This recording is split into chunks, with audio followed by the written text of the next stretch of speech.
Okay, strap in. Charles Murray is a political scientist and an author. He is most famous for having co-authored the book The Bell Curve, along with the late Richard Herrnstein. Now, to say that this book was controversial is really beyond an understatement. It is probably fair to say this is the most controversial book in the last 50 years. Now, the book looks at the growing role that intelligence plays in modern societies. And the authors worry about a kind of cognitive partitioning of our society into separate classes. I mean, there was a time when being a few standard deviations above the mean in intelligence didn't get you very much when you're just plowing the field alongside your neighbors. But now you can start a software company or a hedge fund. Okay, and this leads to astonishing levels of wealth inequality and cultural isolation. This is a theme that Murray has returned to in his other work, and in a more recent book, Coming Apart, which we also discuss. Now, unfortunately for Murray, what we have here is a set of nested taboos. Human intelligence itself is a taboo topic. People don't want to hear that intelligence is a real thing, and that some people have more of it than others. They don't want to hear that IQ tests really measure it. They don't want to hear that differences in IQ matter, because they're highly predictive of differential success in life, and not just for things like educational attainment and wealth, but for things like out-of-wedlock birth and mortality. People don't want to hear that a person's intelligence is in large measure due to his or her genes, and that there seems to be very little we can do environmentally to increase a person's intelligence, even in childhood. It's not that the environment doesn't matter, but genes appear to be 50 to 80% of the story. People don't want to hear this. And they certainly don't want to hear that average IQ differs across races and ethnic groups. Now, for better or worse, these are all facts. In fact, there is almost nothing in psychological science for which there is more evidence than these claims. About IQ, about the validity of testing for it, about its importance in the real world, about its heritability, and about its differential expression in different populations. Again, this is what a dispassionate look at decades of research suggests. Unfortunately, the controversy over the bell curve did not result from legitimate, good-faith criticisms of its major claims. Rather, it was the product of a politically correct moral panic that totally engulfed Murray's career and has yet to release him. His co-author, Richard Herrnstein, died just before the book was published. So Murray weathered the storm alone. And it rages to this day. The book was published over 20 years ago. And yet just last month, Murray was shouted down by a mob at Middlebury College. A mob that actually turned violent and sent the faculty member who was chaperoning him to the hospital. And it's that most recent attack, which is part of an anti-free speech hysteria that is spreading on college campuses, that caused me to finally pay attention. I should say that some researchers just performed a rather delightful experiment, which they just wrote about in the New York Times. They took the text of Murray's speech, the speech he attempted to give at Middlebury, and sent it to 70 or so professors to have them rate it for political content on a scale of 1 to 9, liberal to conservative, with 5 being precisely in the middle. And the professors weren't told who the speaker was. And it got a rating of 5.05. Okay, right down the middle. When they sent it to another group of professors, telling them the speaker was Murray, the rating shifted a little, but not by much. The speech was now rated 5.77, just right of center. The man is not Heinrich Himmler. But because I had assumed, as many of you probably have, who heard about the bell curve controversy, that when seemingly respectable people are calling someone a Nazi and a fascist and a white supremacist and a eugenicist, well, then there must be something wrong with him, right? He must be getting what he deserves on some level. But what I found when I began reading Murray's work was a deeply rational and careful scholar who was quite obviously motivated by an ethical concern about inequality in our society. This is not a person who is in favor of discrimination. Whatever the difference in average IQ is across groups, you know nothing about a person's intelligence on the basis of his or her skin color. That is just a fact. There is much more variance among individuals in any racial group than there is between groups. So, besides being unethical and politically imprudent, it is totally irrational to treat people as anything other than individuals. Murray and Herrnstein were absolutely clear about this in the bell curve. So, what happened to Murray, as far as I can tell, has had nothing to do with errors of scholarship, of which undoubtedly there must be some, or for the way he's conducted himself since, or for his personal motives for discussing these topics in the first place. Rather, his scapegoating has been entirely the result of his having merely discussed differences in human intelligence at all. Now, it's certainly true that the definitions of both intelligence and race are open for debate, to some degree. And there can be cultural influences in the concepts we use that we don't totally understand. But the efforts to invalidate the very notions of general intelligence and race have been wholly unconvincing from a psychometric and biological point of view, and are obviously motivated by a political discomfort in talking about these things. And I understand and share that discomfort, but any fair reading of Murray would acknowledge that he understands and shares it too. And one rarely encounters a fair reading of Murray. Whenever you see discussions of the bell curve, you can be sure that their authors felt themselves under immense pressure to dismiss it. And they wind up ignoring much of what Murray and Herrnstein actually wrote. And then they argue in very sloppy ways against the concept of general intelligence.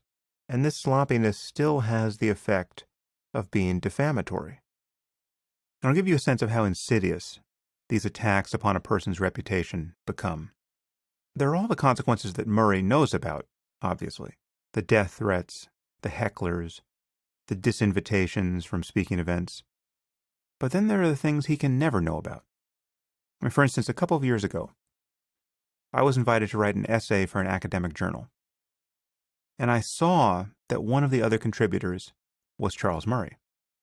And at that point, I hadn't read his work, and I only knew about him, or thought I knew about him, by reputation. And my first thought was, why do I need to be in a journal alongside Charles Murray?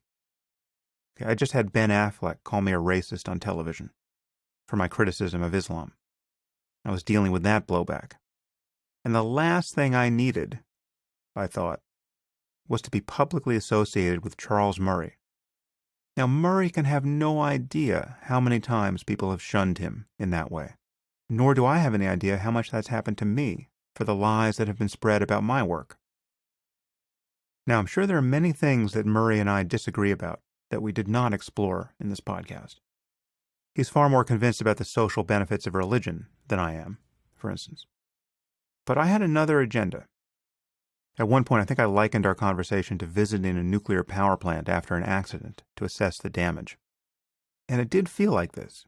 Honestly, it felt like the intellectual equivalent of going into Fukushima with a Geiger counter to see just how hot things are. Not something I was ever planning to do. And I do remain skeptical about the wisdom of looking for cross-cultural or interracial differences in things like intelligence. I'm not sure what it gets you, apart from a lot of pain. So many of the topics I discussed in the podcast with Murray are not topics I would ordinarily think about, or recommend that you think about. But the purpose of the podcast was to set the record straight. Because I find the dishonesty and hypocrisy and moral cowardice of Murray's critics shocking. And the fact that I was taken in by this defamation of him and effectively became part of a silent mob that was just watching what amounted to a modern witch burning, that was intolerable to me. So it is with real pleasure and some trepidation that I bring you a very controversial conversation on points about which there is virtually no scientific controversy. And it's with a man who could not have been a more genial and well-spoken guest. Meet Charles Murray. I am here with Charles Murray. Charles, thanks for coming on the podcast. It's my pleasure. So I first heard of you, as many people did, when you published your book, The Bell Curve, in 1994, I believe. And this is along with your co-author, Richard Herrnstein. And this was without question one of the most controversial books in living memory.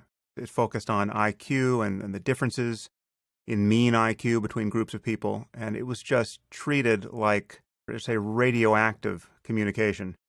And like most people who first heard of you at that point, I didn't actually read the book. And I just assumed that where there was smoke, certainly that much smoke, there had to be at least some fire. And I just assumed that you had said something in those pages that was so intellectually or morally indefensible that explained the backlash against you. And this is a backlash that continues to this day, and we'll talk about that.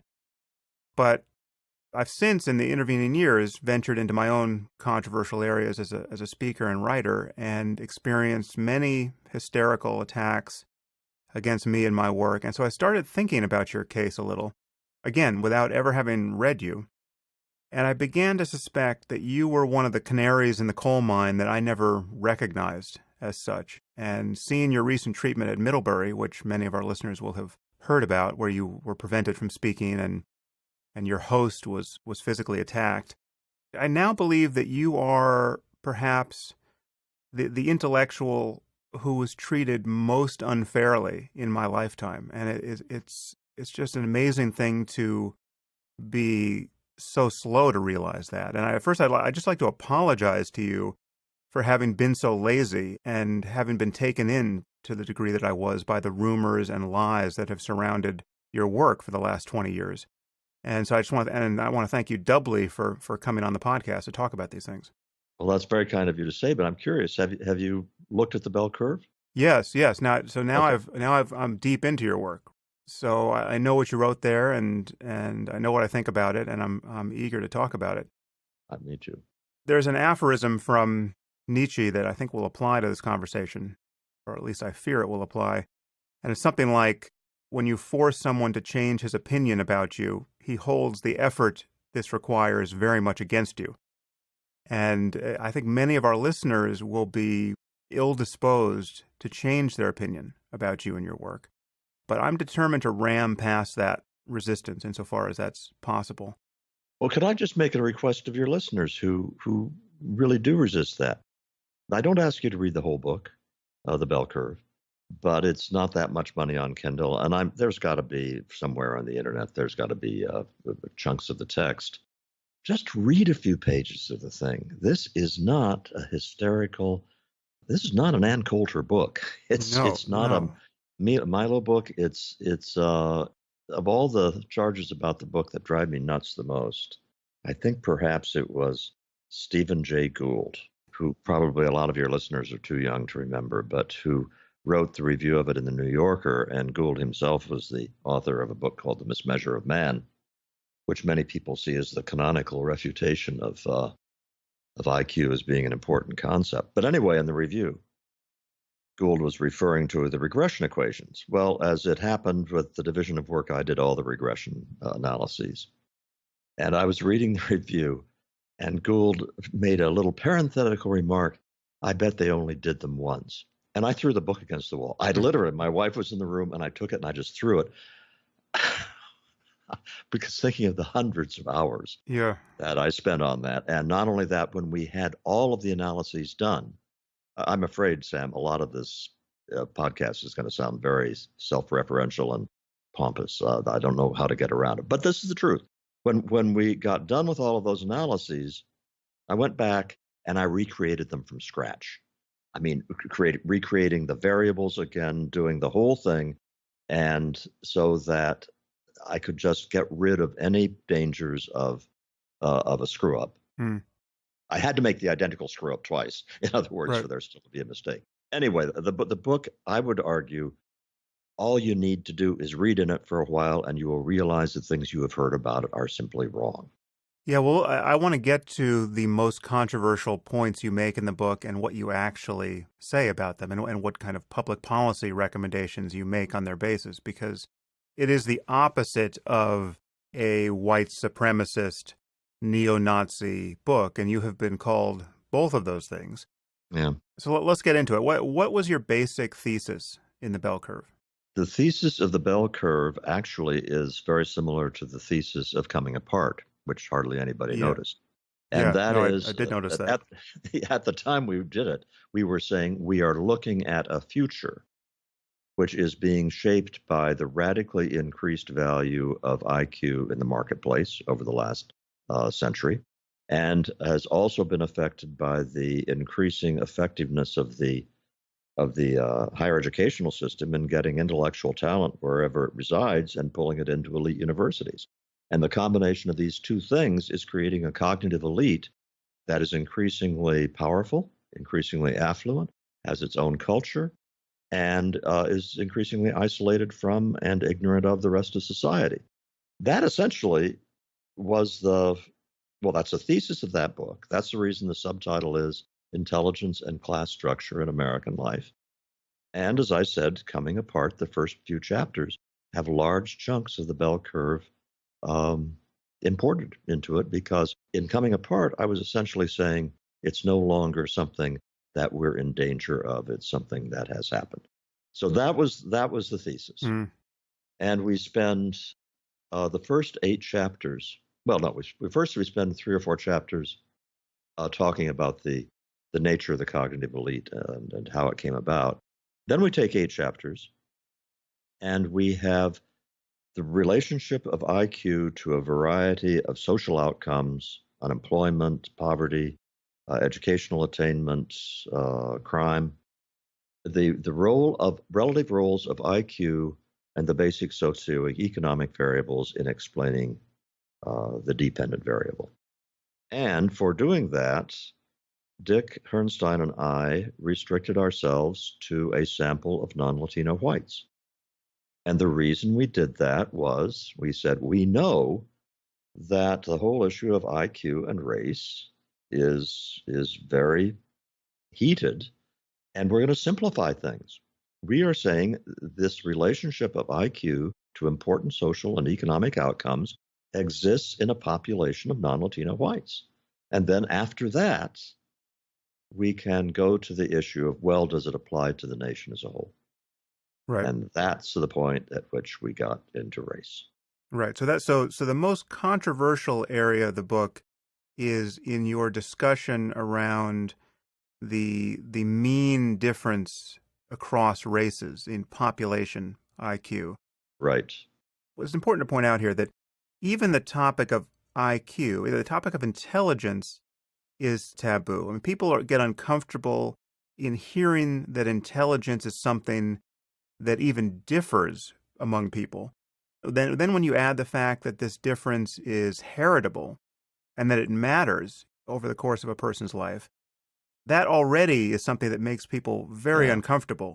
And I mean, already you seem to be opening the door to eugenics and other scary ethical and political ways of thinking.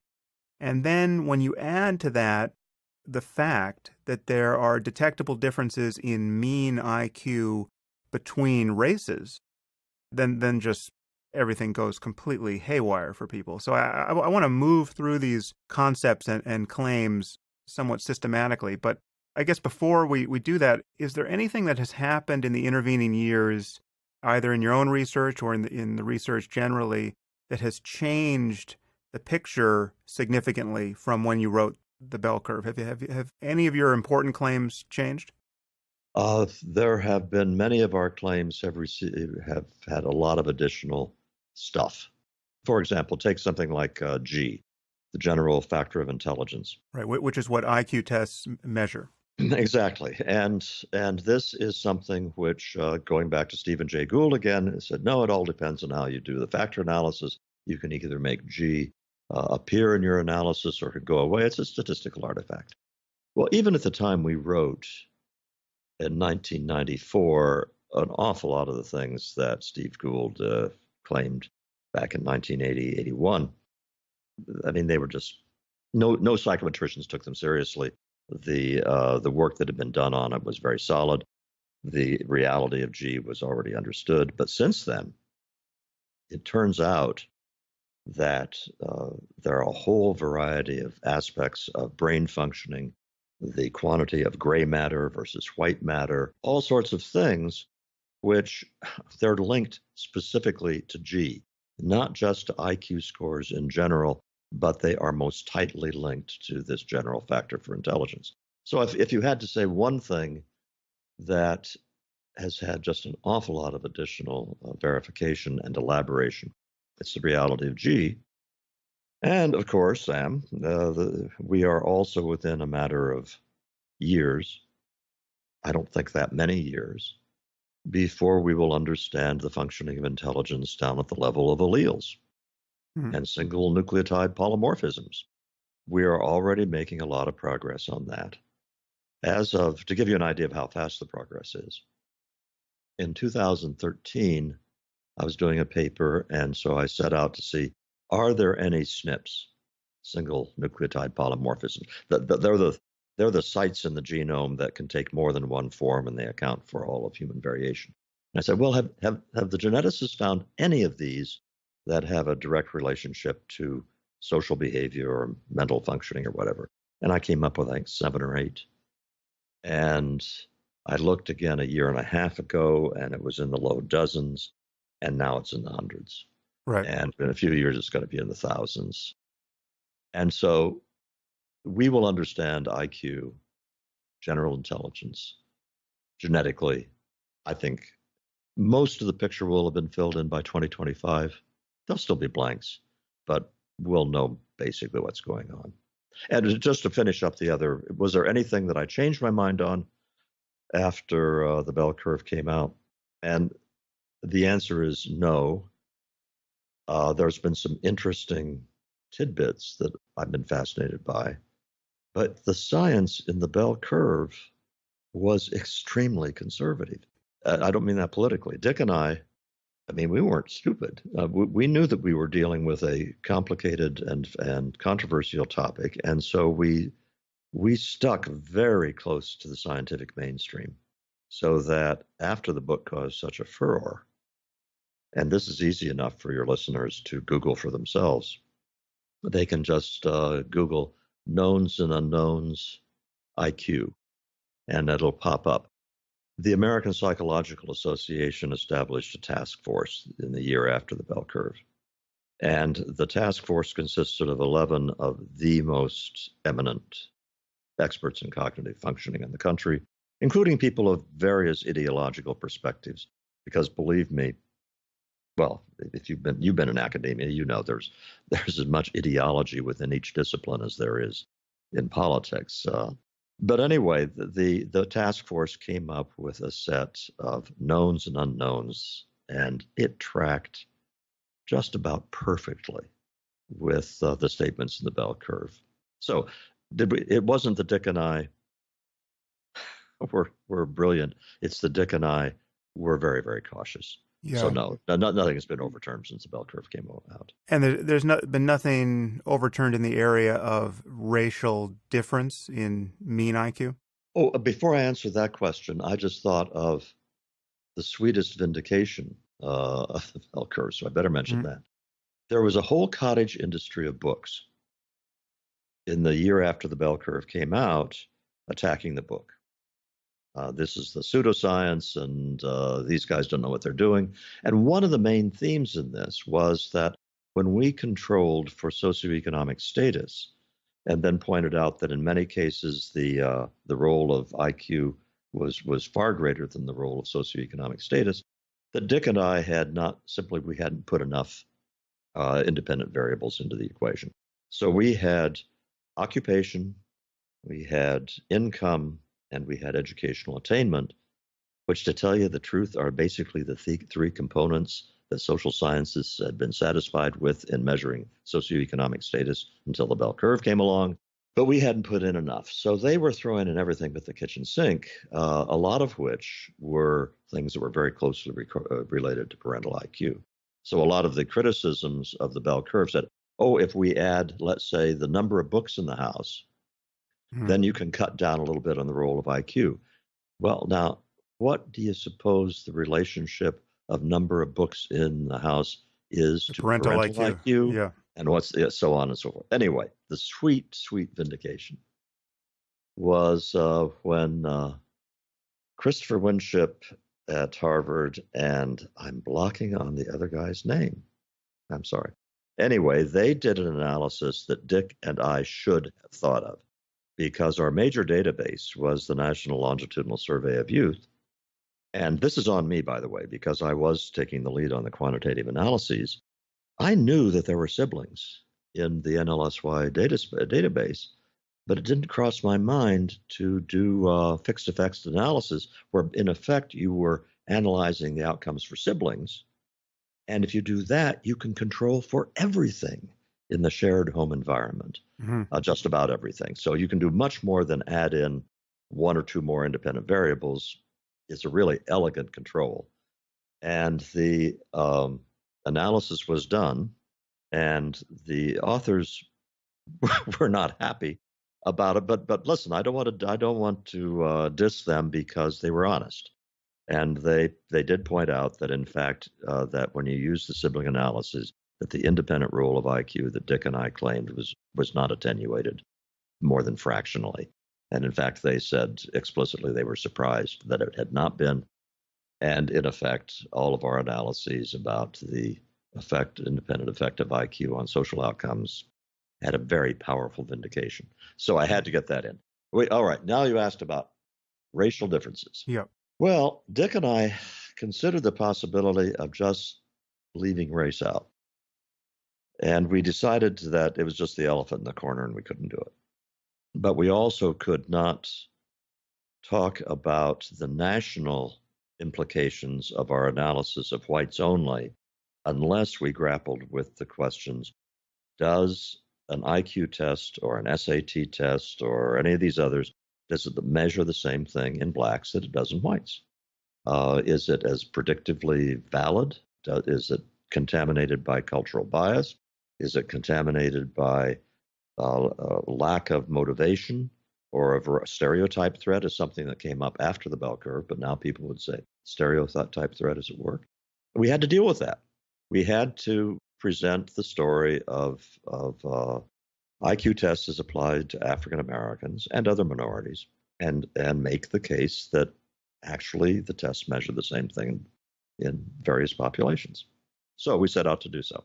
And we tried to work into the topic sequentially. The first simplest thing being, are the test scores different for whatever reasons? And the answers for that are yes. They are, for blacks and whites, there's about a standard deviation is the usual size of the difference. I'm assuming, by the way, that an awful lot of your listeners are statistically literate, and they know roughly what I mean by a lot of these terms. But just to put it in more traditional terms, if you are one standard deviation below the mean, that means you're at the 16th percentile. If you're one standard deviation above the mean, you're at the 84th percentile. That'll give you a sense of what a standard deviation is. IQ is normed so that the average in the whole population is always 100, or as close to 100 as possible. Although we'll get into this, IQs have been, those scores have been creeping up decade by decade for reasons that are not totally understood. So what you're talking about is if the average... And a standard deviation of 15. So what we're talking about, if the average for white America was 100 at the time you wrote that book, the average for black America was 85 right. IQ. Yeah. Right. Now, obviously, different tests give different results. And as time goes on this afternoon, we can get into, has the gap been converging, and things like that. But one standard deviation for a considerable period of time has been a good benchmark for the size of it. By the way, there is also a difference between whites and East Asians. It's harder to pin that one down for a variety of technical reasons. Among others, until recently, we didn't have really good representative samples of Chinese living in mainland China, but it's probably 3 or 4 points. And that's kind of a soft number, but clearer statement about differences with whites and East Asians is that East Asians have elevated visual spatial IQ. Right. And with Latinos, which of course is not a racial group, it's an ethnic group that's all over the lot. But there you're looking at on the order of the low 90s as a mean for those in the United States. So Right. first we do simply the numbers on the differences exist. I think I should clarify a few things. So the disparity with East Asians is in the favor of the East Asians now, so that they're higher in visuospatial reasoning. So I feel like I should give a little context here just on the general concept of IQ and what it purports to measure, general intelligence. There is just this fact, which is now among the most well-attested facts in psychology, that a person's ability to reason logically and mathematically and visual spatially, and along with their semantic knowledge of the world, of the size of their vocabularies, for instance, all of these abilities are highly correlated. So it's this correlation that has been dubbed general intelligence, or G. And this is what IQ tests measure. So the IQ tests have separate parts that interrogate these separate abilities separately, but a person's ability in all of these areas is highly correlated. And it's one thing that's important to point out is that things didn't have to be this way. In fact, it's intuitively plausible that if a person is going to be really good at math, say, that this ability could come at the cost of his being good at language, or vice versa. But that's generally not the case. I mean, there's just a very strong case to be made for this factor of general intelligence. That's actually how it got started. Was Charles Spearman back in the beginning of the 20th century, a brilliant psychologist.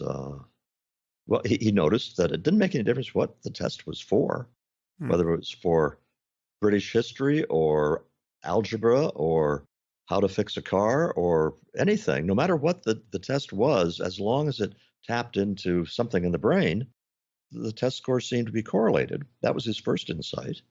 And his second insight was that the magnitudes of the correlation varied by tests.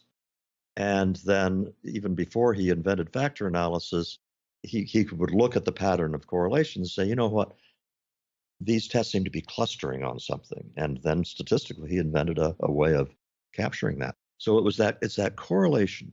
But Sam, other people are saying to themselves right now, wait a minute. And by the way, I could say this about myself. My verbal skills are way better than my math skills, or vice versa. And that's true. But think of it in terms, since most of your listeners have taken SAT or other kinds of tests, think in terms of the comparative score on the SAT verbal versus the SAT math. And I bet yes, there may very well have been a substantial difference between your two scores. There was between mine. But it's not that you were below average in one and above average in the other. You were above average in both. You were just more above average in the other. And the same thing would be true if you were below average usually. There are always exceptions. I have a close relative who is way up at the tippy top on verbal and is way below average on math. But that's so unusual enough that the psychologist who tested him said that in 30 years of testing people, he'd never seen that before. By and large, you have the kinds of correlations you're talking about. It's very well established. Yeah, and there are a few other wrinkles here. So there's people can be dyslexic and be very high in intelligence, but the dyslexia impedes their academic performance. And there are other aspects to human ability intellectually, like creativity and ambition, and there's other things going on that explain a person's success academically or occupationally. Oh, let me throw in my very favorite analogy about the role of IQ in success. Comes from Stephen Goldberg, who's a professor of sociology at I think City College of New York. Yeah, so it's great. He says the role of IQ in explaining success IQ has the same role as weight does for offensive linemen in the NFL. He said, if you take the starting linemen in the NFL and you correlate their productivity with their weight, the correlation is going to be basically zero because the heaviest linemen are not the best linemen. But you have to be 300 pounds to get the job. And that's the way with IQ. Motivation, what they now call grit, and a variety of other things are decisively important. But if you're going to be a theoretical physicist, you have to weigh 300 pounds to begin with. And then among theoretical physicists, those other qualities will be really, really important in determining how good you are. Right. So, and then the other piece we should put in here is that it's also one of the most robust findings in psychology at the moment, or I should say behavioral genetics, really, that IQ is highly heritable. It's somewhere in the range of 50 to 80%, depending on how old a person is. It actually seems to become more heritable the older we get, which is strange. I mean, there's a concept of genetic amplification where the boundary between genetic difference and environmental difference is kind of hard to draw, because you can think of the fact that genetic tendencies early in life can lead to changes in environment. So when we think about environment, we tend to think about the environment that gets imposed on a child by the parents or by society.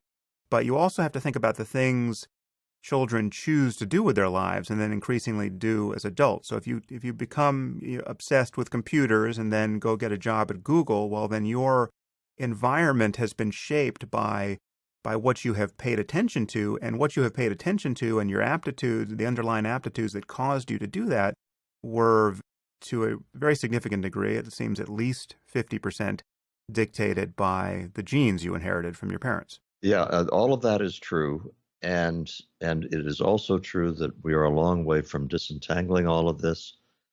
There are enough really good twin studies.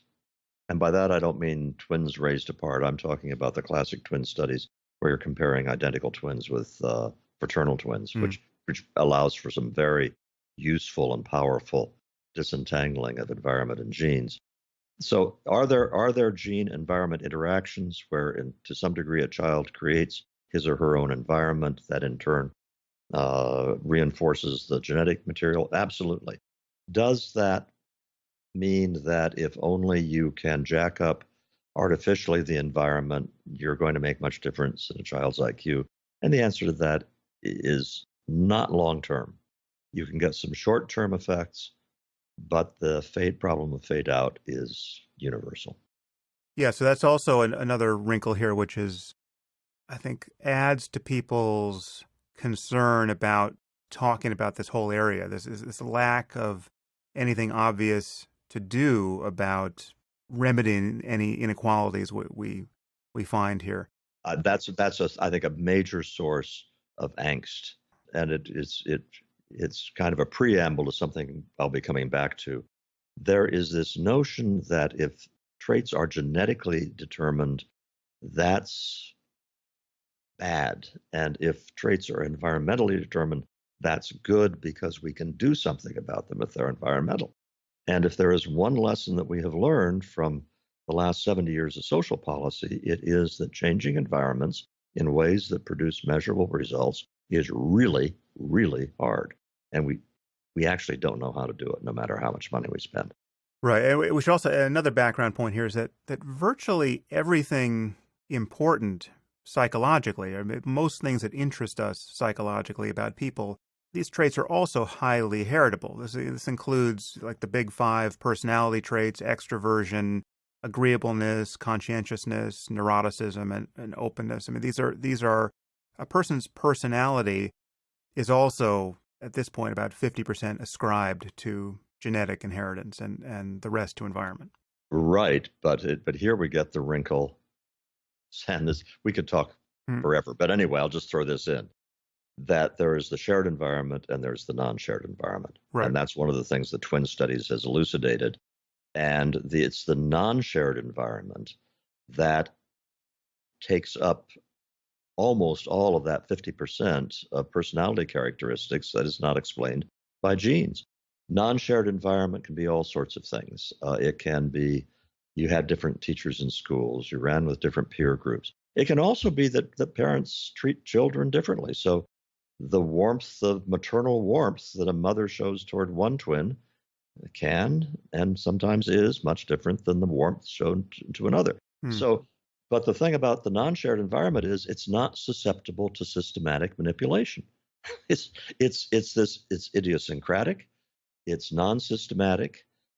That there are no obvious ways that you can deal with the non-shared environment in the way that you could say, oh, we can improve the schools, we can teach better parenting practices, we can provide more money for whatever you want to provide money for. Those are all fall into the category of manipulating the shared environment. And when it comes to personality, as you just indicated, it's 50-50, but almost all of that 50 is non-shared. Yeah, which seems to leave parents impressively off the hook for the how their kids I turn know. out. Although it is true that parents, and I'm a father of four, we resist that. Yeah. And with the non-shared environment and the small role left for parenting, I will say it flat out. I read that research with the most skeptical possible eye. I was looking for holes in it assiduously. This is Judith Rich Harris, right? Judith Rich Harris wrote a book on this topic, didn't she? Judith Harris, yes. And that was back in the 1990s. And talk about, well, look, you said that you heard about the bell curve and didn't read it for a long time. I heard about her book and I didn't read it for a long time. It's funny how that happens.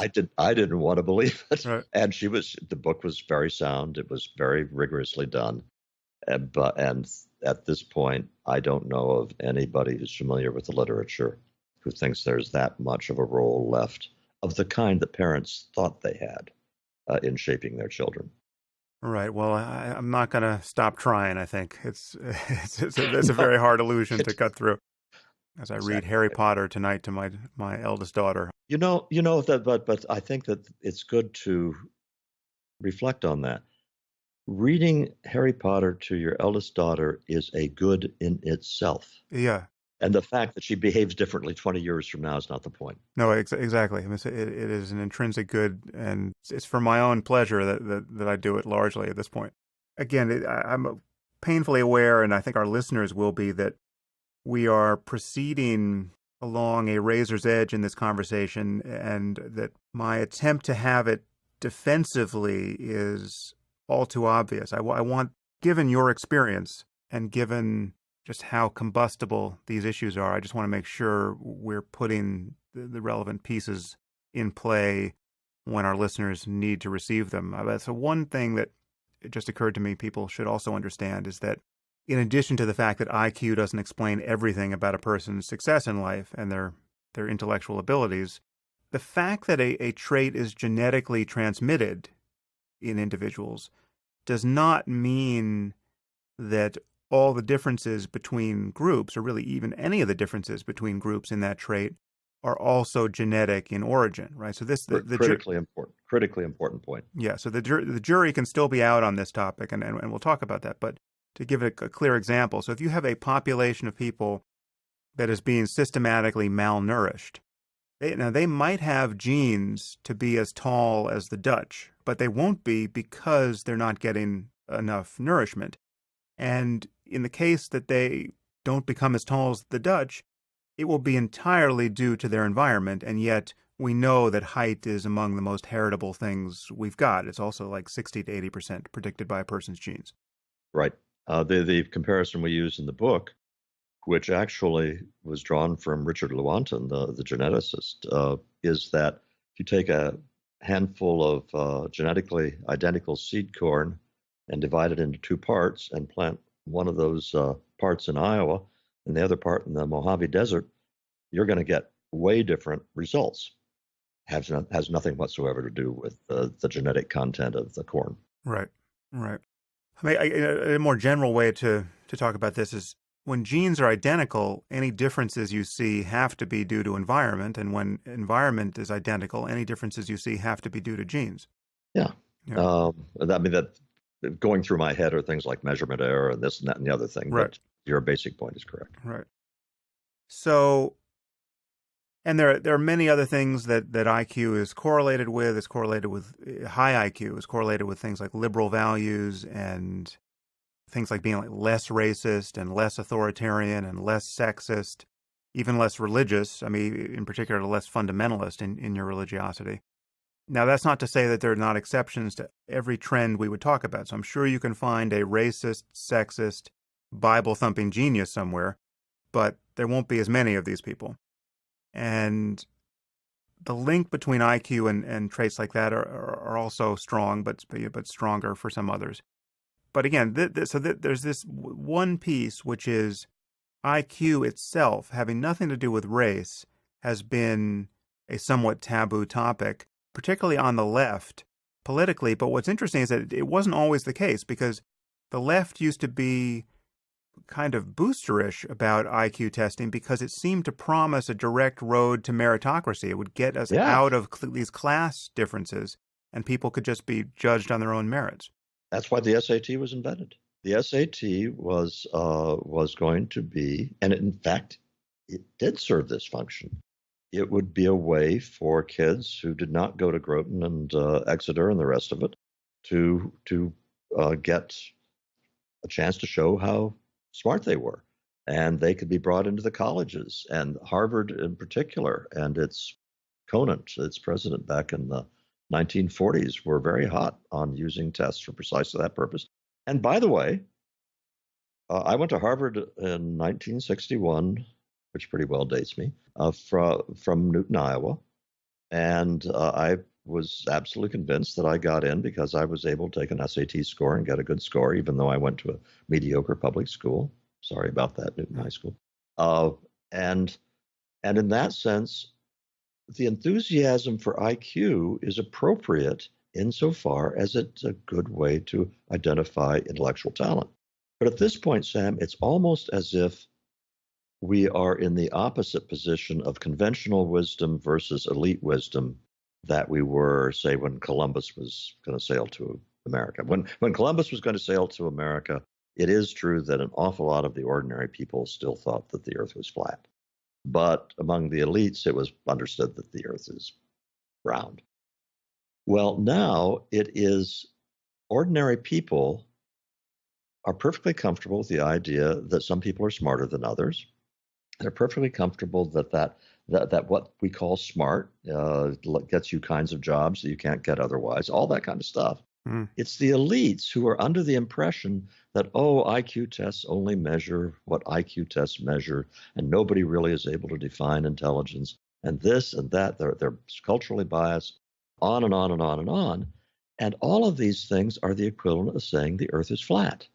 These are not opinions that you can hold in contest with the scientific literature any more than you can be an Aristotelian physicist in contradistinction to a Newtonian physicist. This stuff is not subject to debate anymore. Yeah. But the elite wisdom now in colleges is, and a lot of your listeners are saying that what I'm saying is pseudoscience.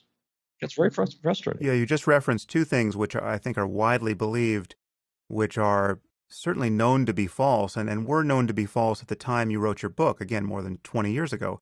And the first claim is that IQ tests simply measure people's ability to take IQ tests. Yeah. That is a shibboleth that is rattling around the brains of certainly many of our listeners.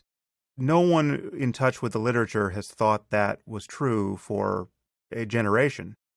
And then there's the idea that these tests are well known to be culturally biased, so that you just cannot get valid data on certain groups, and this is something we've never been able to overcome. That also is not the current opinion of psychometricians anywhere. Is that correct? Yeah, and let me describe a little bit why we know those two things. In terms of why we know that IQ tests measure something other than the ability to take IQ tests, it's a matter of predictive validity. And predictive validity means that if you take a population who have IQ scores, and then you take their history on a variety of things of interest, such as income or job productivity or the rest of it, the IQ scores predict this outcome. So they'd predict income. In terms of employment decisions for job productivity, you are better off if you're an employer and you have only one datum that you can get. You can't have two. You are better off knowing an IQ score than you are having a personal interview, having grades, having degrees, or anything else. The single most informative thing you can have is an IQ score. This is not the result of a one or two studies. The predictive validity of IQ tests has been established over and over. Cultural bias, you basically have a couple of ways to test for cultural bias. One of them is there a racial difference in the predictive validity of the tests? So let's say that the SAT were culturally biased. What that says is the SAT doesn't capture this thing called academic ability to succeed in college as well for blacks as it does for whites, or it could just systematically underestimate the ability of blacks relative to whites. And what then will be the result? The result will be that if you let people in who have the lower IQ scores or the lower SAT scores, they'll actually do better than the test score predicted. The test will have underpredicted their performance. That has been tested with an extensive literature. There is absolutely no evidence whatsoever that test scores, whether IQ tests or SAT, underpredict black performance. There is some evidence that they may overpredict black performance, but that raises a whole different set of issues and problematic issues. But the tests are not biased against blacks in terms of predictive validity. The way that most people think about cultural bias, though, is in items that a white upper middle class kid is more likely to know the answer to than a black inner city kid. And the poster child for this was an SAT item that used analogies, and in one of them involved the word regatta as part of the answer. And of course, people dumped on that, saying, "Look, who's going to know what regatta means?" Well, there's a very direct way that you can deal with that. You can do item analysis of the tests, so that you can, for example, have people simply inspect the items and rate them according to their cultural loading. That would be one approach. And then you can extract those items and see whether test scores converge. Or you can see whether the items that are culturally loaded are harder for black students to answer than they are for white students. And the answer to those questions is no, that the ordering of difficulty of items is the same across races, and that when you have tests that are empty of any cultural loading at all, that it is not that the black-white difference diminishes. It doesn't. Sometimes it gets greater because this is a more complicated statement. There's more complicated literature. But there is some evidence that the culturally loaded items are ones that minority groups do better on than the purely abstract ones. So in other words, when you say the tests are culturally biased, you are not forced to sort of sit back and stare at the ceiling and decide whether they are on the basis of your intuition. There are very systematic ways to interrogate the quality of the tests with regard to this, and modern tests pass with flying colors. Now we're getting closer to the rods at the core of the reactor here. Let's talk about the concept of race. It's also widely believed that race is not a valid biological concept. It's a social construct. There are many ways to see this is untrue, but there's a kernel of truth here, which is that it's a biological concept, but it is a blurry one. I mean, it's similar to the way, races can be thought of as analogous to families. In fact, some people have said that a race is essentially just a very large family that is partly inbred. But you can see family resemblance in the races. I mean, it's not an accident that you can generally predict where a person's ancestors came from by just simply looking at his face, right? I mean, there are phenotypic differences between people that have genetic underpinnings, and it's not merely just skin deep. I mean, there are genetic diseases that various racial groups have or are more prone to. Tay-Sachs, sickle cell anemia, and this is just straight biology. And Right. because different racial groups differ genetically to any degree, and because most of what we care about in ourselves, intelligence included, because most of what we care about in ourselves also it has some genetic underpinnings. For many of these traits, we're talking about something like 50%.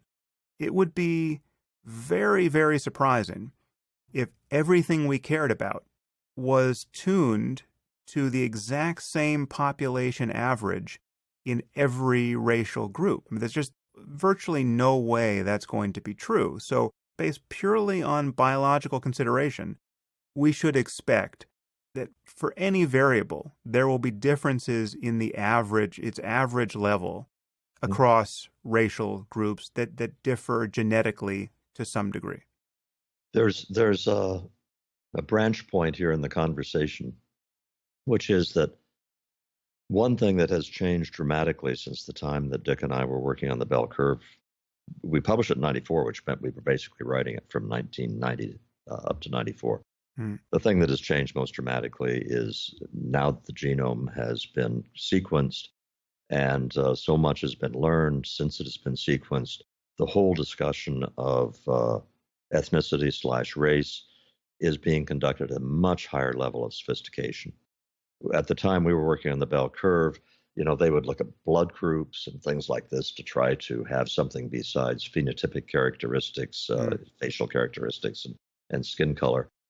Now, the ability of the geneticist to simply look at variation over 1 million SNPs across populations and do really fascinating cluster analysis. Polygenetic analysis. Yeah. Just the whole conversation about the word populations is what the geneticists like to use now instead of race, and I don't blame them. And I'm happy talking about populations too. That's just being done at a huge level that we never considered. In the bell curve, we simply said, if people call themselves black or Latino or white, we're going to believe them, and they're going to be our samples. But here's the point going forward in this conversation, Sam, which is the blurriness of race is noise in the signal. The blurriness of race is not going to artificially make it look as if there are genetic differences in IQ. It's going to obscure any such genetic differences in IQ.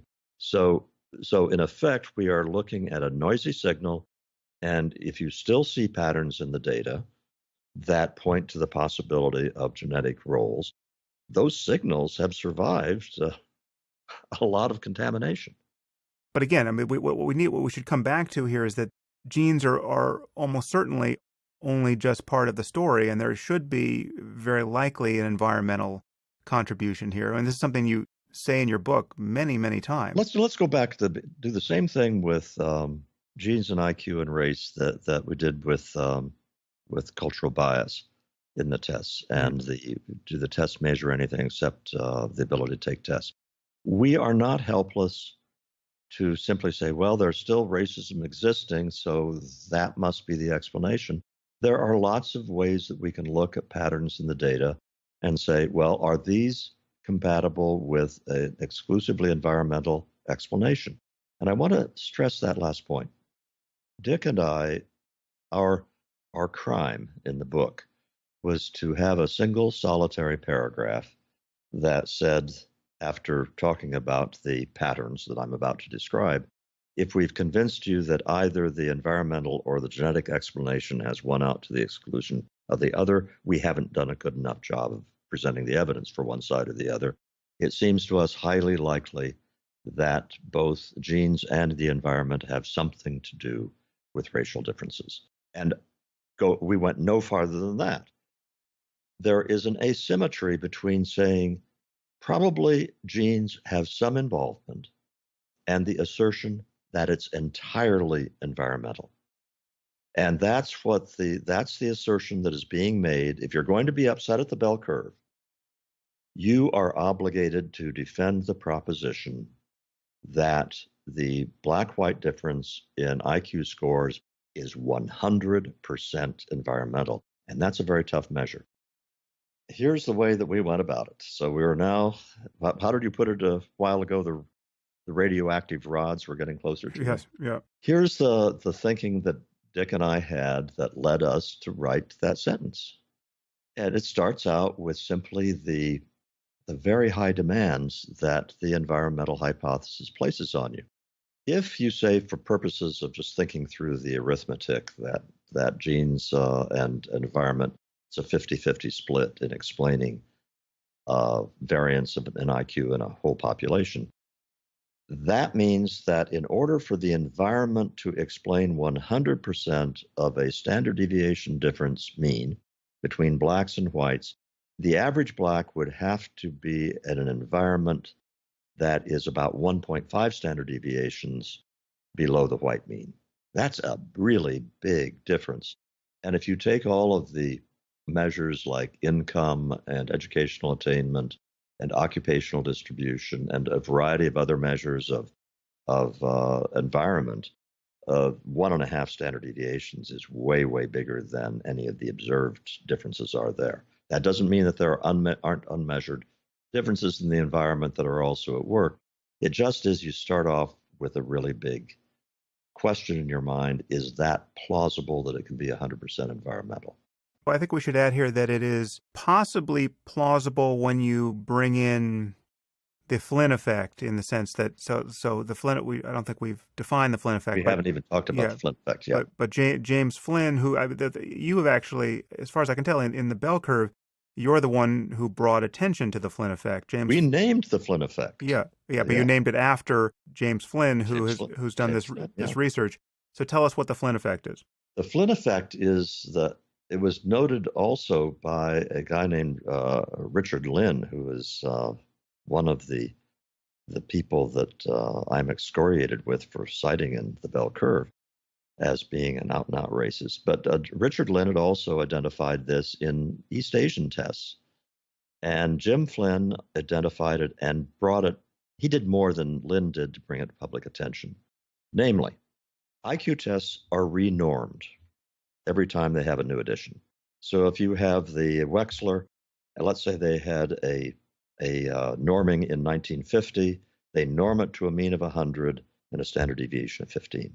What Flynn noticed was that if you give that same test to a set of people in 1960 instead of 1950, the mean is not 100, it's 102 or maybe 103. So that over the course of the 10 years, it's that the IQ scores of the population have risen. And as he looked at that, he found the Flynn effect, this secular increase in IQ scores going back to the 1940s and 1930s and extending out into recent data. And the implications of this have just driven scholars crazy since then, and the causes of it, because there are even after this much time, there's still a lot that's not understood. Is it simply a matter of increasing exposure to things which let you answer IQ questions? An example. One of the kinds of IQ questions is rotating mentally in your mind's eye an object in 3 dimensions and being able to say something about how it looked when you look at it from the other side. Those are items which I think I did very poorly on, by the way. Well, the ability of people to answer that question is going to be different in 1930, when nobody sees routinely objects rotating in 3 dimensions in front of your eyes, than in 2017, where every television commercial is having, script and other things rotating in 3 dimensions. It's part of our daily lives. So it could be that kind of simply modernity and sensitization to certain kinds of mental tasks that we weren't sensitized to before. Could it also be an increase in G? Might be. There are some reasons to believe in the analysis of test scores that it could be partly that, but not a lot. That, I think, is probably a fair characterization of the state of knowledge right now. Is improved nutrition a thesis there or not? Improved nutrition could well be a contributor. Improved nutrition does enhance IQ. Although you think you would hit the ceiling long before the better part of a century, because Yeah, yeah. nutrition is probably where it needs to be now. And there's also, by the way, there has been direct analysis of the nature of we're talking very complicated statistics at this point, but the nature of the difference between blacks and whites in IQ scores and the subtests, and the nature of the Flynn effect as analyzed by subtests. And the scholars who did that, who are Dutch scholars, Jelte Wicharts, Wicharts is the lead author of one of the most important articles in this. Their conclusion is that the nature of the Flynn effect is pretty much divorced from the nature of the black-white difference. But the Flynn effect itself is a fascinating phenomenon, and it's a reminder that we don't know everything there is to know about all this stuff. Right. Well, that's interesting, because I have here a quote from Flynn. I don't know when he wrote this or said this, but he says, quote, "An environmental explanation of the racial IQ gap need only posit this, that the average environment for blacks in 1995 matches the quality of the average environment for whites in 1945. I do not find that implausible." End quote. So what you just said seems to close the door to that interpretation of the black-white gap. Yes, it does. And this is a case where I am citing someone who has done analyses that are at a level of complexity that I'm not independently competent to pronounce. This is a top scholar who did that, and he had some co-authors whose names I don't recall off the top of my head. He's a top scholar. He does really rigorous work, but that's all I can say at this point. So I want to just now drive to the ethical and political punchline, which is a point you emphasize in your book really as scrupulously as you could, and it did not spare you all of the pain that you subsequently suffered, and perhaps it won't spare us the pain for having this conversation, but this really is the takeaway message, and again, it's the message you took away more than 20 years ago, which is whatever their origin, mean IQ differences are not all we care about. And so we care about ethics and politics, and we want societies that maximize human well-being. And for this, we need political equality. And to have political equality, you have to treat people as individuals. It's ethically and it's politically prudent to do this. And here's a crucial point. It's also rational to do this, because the differences between groups are not so large that there isn't a substantial overlap between them for every trait we care about. And given that the variance between individuals will be much higher than the variance between groups, again, for any trait we care about, but especially what we're talking now about intelligence, it would actually be irrational to read much into group differences. So the truth is, I learn nothing about a person's intelligence simply by being told that he's black or white or Asian.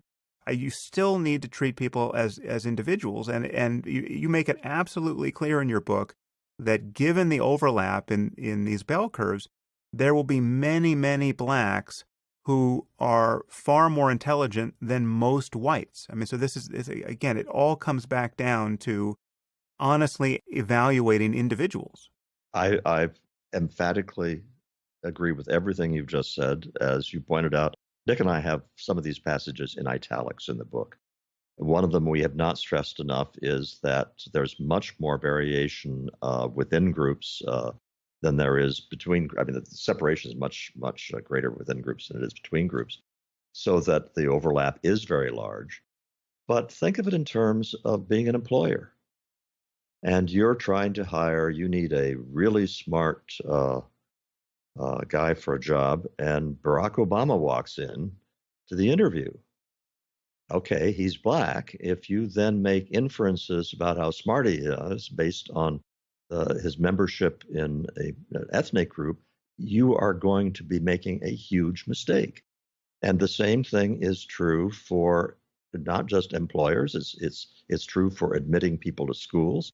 It is true for all of our interactions with other people. We do not know whether they are people who we would like to hang out with. We don't know how smart they are. We don't know how much integrity they have by looking at them and assigning them a group membership. Whether, by the way, it's not just race, but it's also sex and it's sexual orientation and it's ethnicity of a much more detailed form. Any group you want to name, you don't know on the Yeah. basis of group means what you're dealing with. It is virtually impossible to make that point stick. Again, you made that point with absolute clarity in the book. I mean, I just read the most controversial sections of the book, last night, just to assure myself of this. And you make that point repeatedly. But I mean, to give people a taste of the reaction you got to this book, the sociologist Stephen Rosenthal called the book, quote, a vehicle of Nazi propaganda wrapped in a cover of pseudoscientific respectability, an academic version of Adolf Hitler's Mein Kampf. Right? I mean, this was the tenor of the response, even among intellectuals and academics who were reviewing the book. Yep.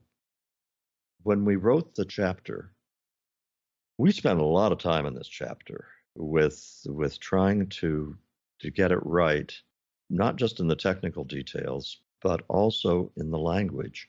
And when we were all done with it, I actually had these hopes that when the book came out, that Dick and I would be applauded for having taken this inflammatory issue and treated it and saying, this is not such a big deal.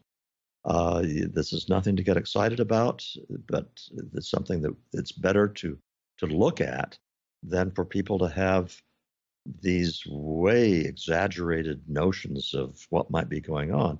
I thought we might get some kudos for that. And it turned out that people I know of, academics especially, who actually read the book had to know they were lying. Because I'm thinking of specific academics, they just simply know too much about this subject not to have known that they were lying. And they lied without any apparent shadow of guilt, because I guess in their own minds, they were doing the Lord's work. Yeah, it was a kind of moral panic. I mean, when you look at just how irrational the claims were, I mean, you're talking about claims that intelligence doesn't exist on some level, or that it doesn't matter, or that you can't possibly test for it, or that there can't possibly be mean differences among groups, or that it could have no genetic underpinnings. I mean, this is like they were throwing out a century of our growing understanding of these things and vilifying you with an energy that clearly this is what happens when you touch a taboo in this way. I guess that one thing that must be occurring to our listeners now, and this is my misgiving about having this conversation and going into this area at all, is the question is, why talk about any of this? Why seek data on racial difference at all? What is the purpose of doing this? Because we now have social policy embedded in employment policy, in academic policy, which is based on the premise that everybody's equal above the neck. All groups should be equal above the neck, whether it's men and women or whether it's ethnicities. And when you have that embedded into law, you have a variety of bad things happen. Let's go back to the employer who sees Barack Obama walk into the office for a job interview. And I'm saying for him to treat Barack Obama as the member of a group as opposed to the man sitting across the desk is idiotic, as well as being immoral. Of what social policy is doing in an employer's mind when it is a black candidate walking into that office is all sorts of things that are raising the cost of hiring that person to that employer, raising the cost in terms of vulnerability to discrimination lawsuits, vulnerability to a variety of other regulatory penalties, because all at once that person cannot be evaluated on that person's merits and the decision made solely on those merits without incurring risks. Because if you treat all of your employees really equally, if you fire them for exactly the same reasons or refuse to promote them for exactly the same reasons. But those reasons, as all such reasons, don't lend themselves to ironclad proof. You're having to take a chance. But let me give you, there's a whole bunch of other reasons. And now I want to expand it beyond ethnic differences to gender differences. There's a strong argument to be made that my colleague at AEI, Christina Hoff Sommers, has made, that education in recent years has been taken over by essentially an elite wisdom which has feminized education and changed K-12 education in ways which boys don't thrive in and girls do. And the answer to that is not to go back into an old form of education which was based on how boys learn. Rather, it's important to recognize differences between men and women, boys and girls that exist, to do a good job of educating them. Throughout the way that we conduct our economic and educational lives and a lot of other institutions, the equality premise that all groups of people only have differences in outcomes because of racism or sexism or inappropriate institutions, that assumption has created huge harm. But to take the flip side of that, whether you acknowledge it now or just in the past, at one point there was a place for affirmative action and other coarse attempts to promote diversity. Do you think that was a mistake from the beginning, or do you think it's a mistake now, or how do you think about overcoming the challenge of lack of diversity and the attendant stratification of society there? The original sense of affirmative action for about the first 12 months after the term came into use was that if you were an employer, you should make greater efforts to reach out to applicant pools that you wouldn't have otherwise reached out to, and that you would take affirmative action to bring people in that had been excluded. And had people been excluded, whether women or blacks or other minorities, absolutely. Was there a need for affirmative action to remedy that? Yes, there was. But at the same time that you did that, and you needed to do this on the basis of what's good for the people you're trying to help, it needed to be one which did not put people into places where they were set up to fail. One of the great scandals that nobody talks about in elite schools is the dropout rates of their minority students. All of the kids who get into MIT, and by the way, I know about dropout rates some years ago for MIT. I don't know recent ones. But I know that there was a time at which the dropout rate among black students at MIT was about 24%. Now, to get into MIT, you are going to be in the top 1 or 2, 3% of mathematical ability. Maybe let's say everybody's within the top 5%. You're going to be very smart in math. But if you are let in, and let's say you're at the 4th percentile in math ability, and you are in engineering classes with your fellow students at MIT, the rest of the students in that class are in the top 0.1%, sometimes in the top 1/100th of the top percent. And in that kind of setting, you are the dumbest kid in the class.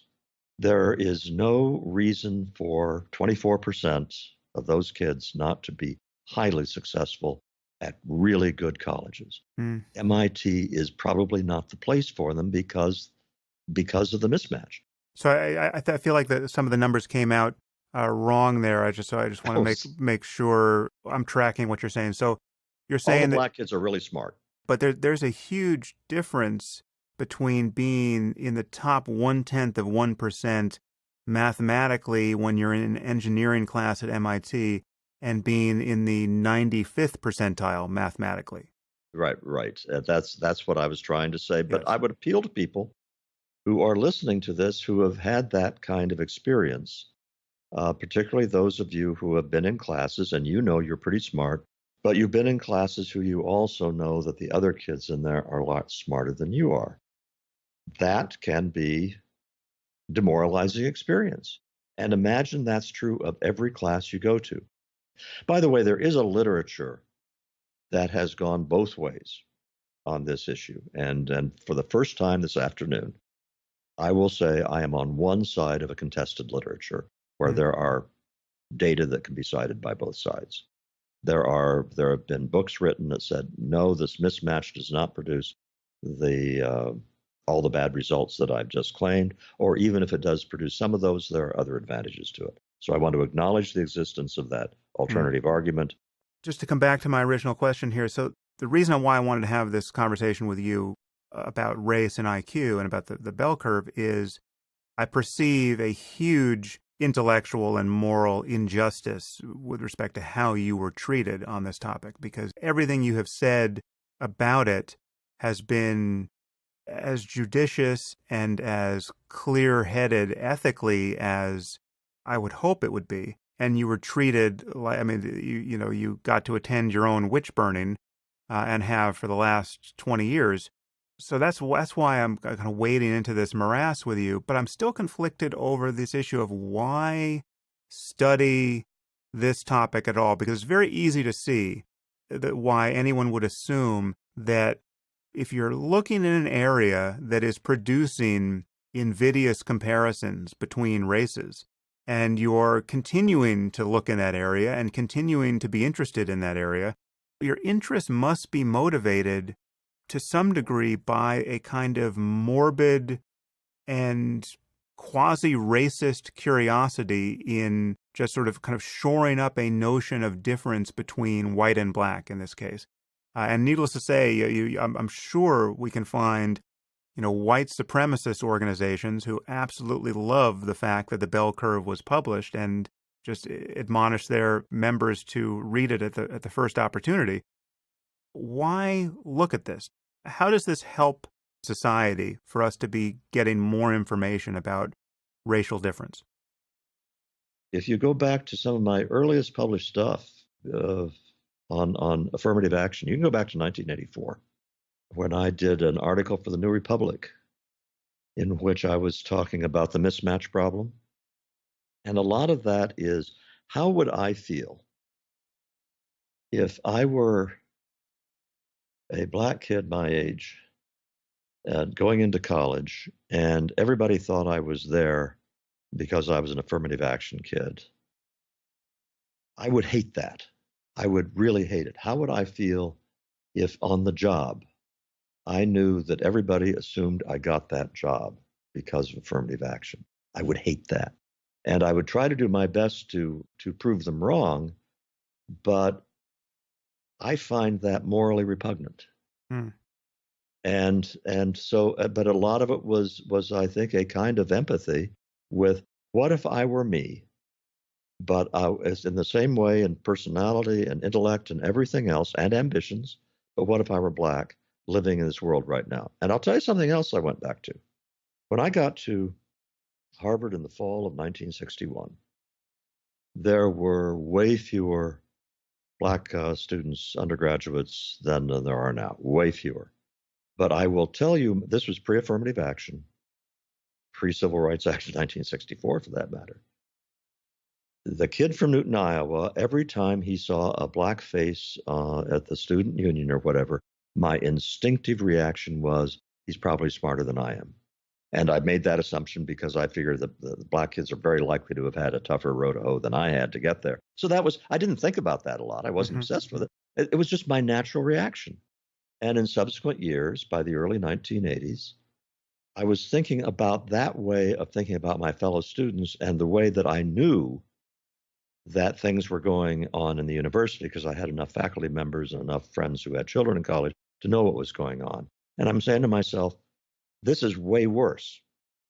And for that matter, I had been tutoring on a volunteer basis in the early 80s, kids in the inner city, black kids in the inner city, in the what's called the Higher Achievement Program. The program is run by the Catholic Church. I'm not Catholic, but the program wasn't limited to Catholics. It took the smartest kids from the inner city public schools and had them do intensive tutoring a couple of times a week. And so I tutored those classes. And this was not touchy-feely tutoring. This is really high-paced stuff. And these were great kids. And they were They were coming in, they were attending, they were working hard, everything was going right. And one of the things that just stuck out was the degree to which all of these attempts at affirmative action in its new form were creating an atmosphere in which it made it harder for these kids to succeed, not easier. So I said a few minutes ago that when it comes to what I see as the harms done by social policy, that I am taking one side in an argument that is still legitimately contested. And all I can say is I am taking it on the basis not just of statistics in books, but personal experiences I have had where I think we are doing enormous harm to young people by making it harder to treat them as individuals. I think your goal, which is a goal that I share, is to find some way for us to get to a truly colorblind society. I don't consider myself well informed enough on this topic of the effects of social policy to know how we should be tuning the various knobs within reach at the moment to get there. But I am very convinced at this point that identity politics and maintaining a fascination with a racial difference or really any subgroup difference is a dead end morally and politically for us. You look at our campuses now, and I think it's just incontestable that identity politics have been disastrous on a whole variety of fronts. And I've said that the identity politics are a direct, straight line outcome of insisting by law that we treat people as groups. The real issue here is much deeper than any racial differences we've been talking about. And it connects these two books. It connects The Bell Curve and your more recent book, Coming Apart, which you published in 2012. As you said at the beginning, it's this underlying fact about our society that we've created an economy and we've created a social order which is more and more giving primacy to cognitive abilities. And so IQ is relevant, and it's increasingly relevant, and it is stratifying our society in ways that most of us have not appreciated, frankly. And you paint a picture of a stratification that is pretty surprising. I mean, so we're going to get into what you mean by the phrase like the narrow elite and the broad elite and the new underclass. But to set you up to describe your thesis here, in your book Coming Apart, you essentially start with America as it was just prior to the assassination of JFK, and you paint a picture of a remarkably homogeneous society, at least in white America, and there's just religious and moral and aesthetic convergence. And while there's some level of wealth inequality, it was largely a classless society, and there was certainly a pretense of classlessness, where you have wealthy people who insist that they're just like every other American, and that's a primary value to seem like you're just like every other American, even if your wealth is isolating you to some degree. And then you trace through the next 50 years, where America gets fragmented into two classes that are not only different in terms of wealth, but different in terms of their values and even their epistemology, where you have people who have disproportionate influence in our society, whether economic and political and cultural. So you have influential journalists and lawyers and executives and creative people, and they have become, and I want you to talk about this, they've become incredibly isolated as their tastes and interests and information diets have separated them from the rest of society. And what's interesting is that you wrote this book in 2012, and as I read it just recently, you seem to describe, without knowing it, everything you're saying seems to be describing a Trump-shaped hole in our culture, just waiting to be filled. And so it really reads like a very prophetic book without you ever being explicitly so. I'm just opening the door for you to explain your thesis and talk about the current stratification in our society as you see it. Yeah. And this was not because of people behaving badly.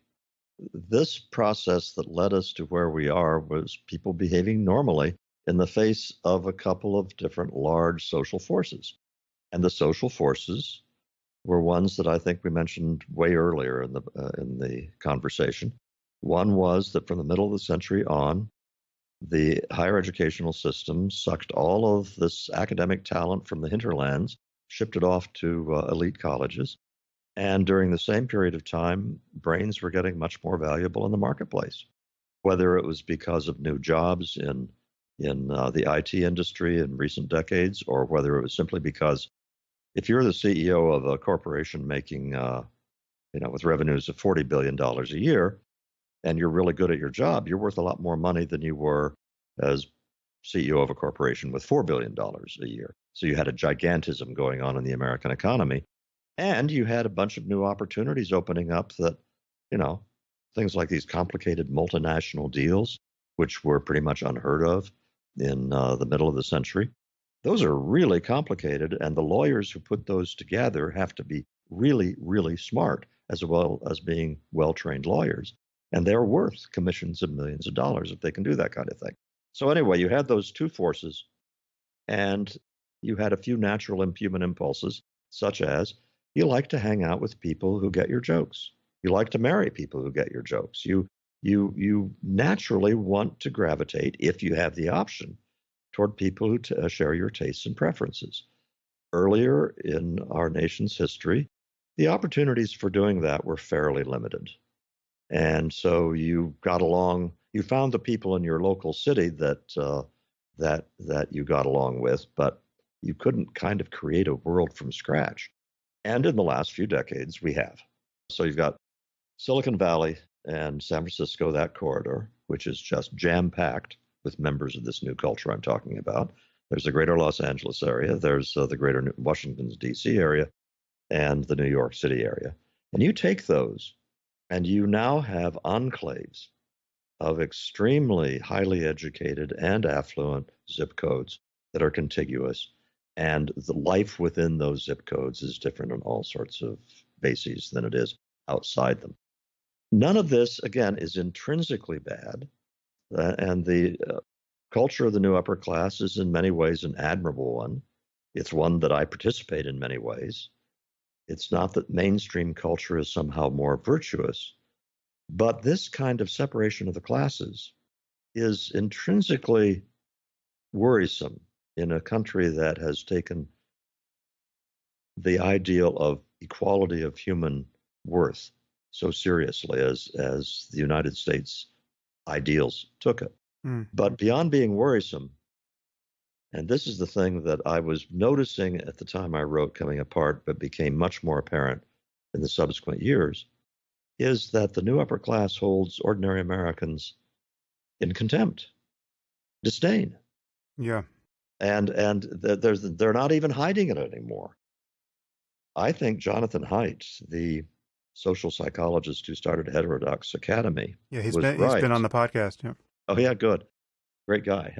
But he had an interview a couple of weeks ago where he said he thought the deplorables comment by Hillary Clinton changed the history of the world, and he may very well be right. I mean, that one comment all by itself might have swung enough votes. It certainly was emblematic of the disdain with which the new upper class looks at mainstream America. And mainstream America notices this.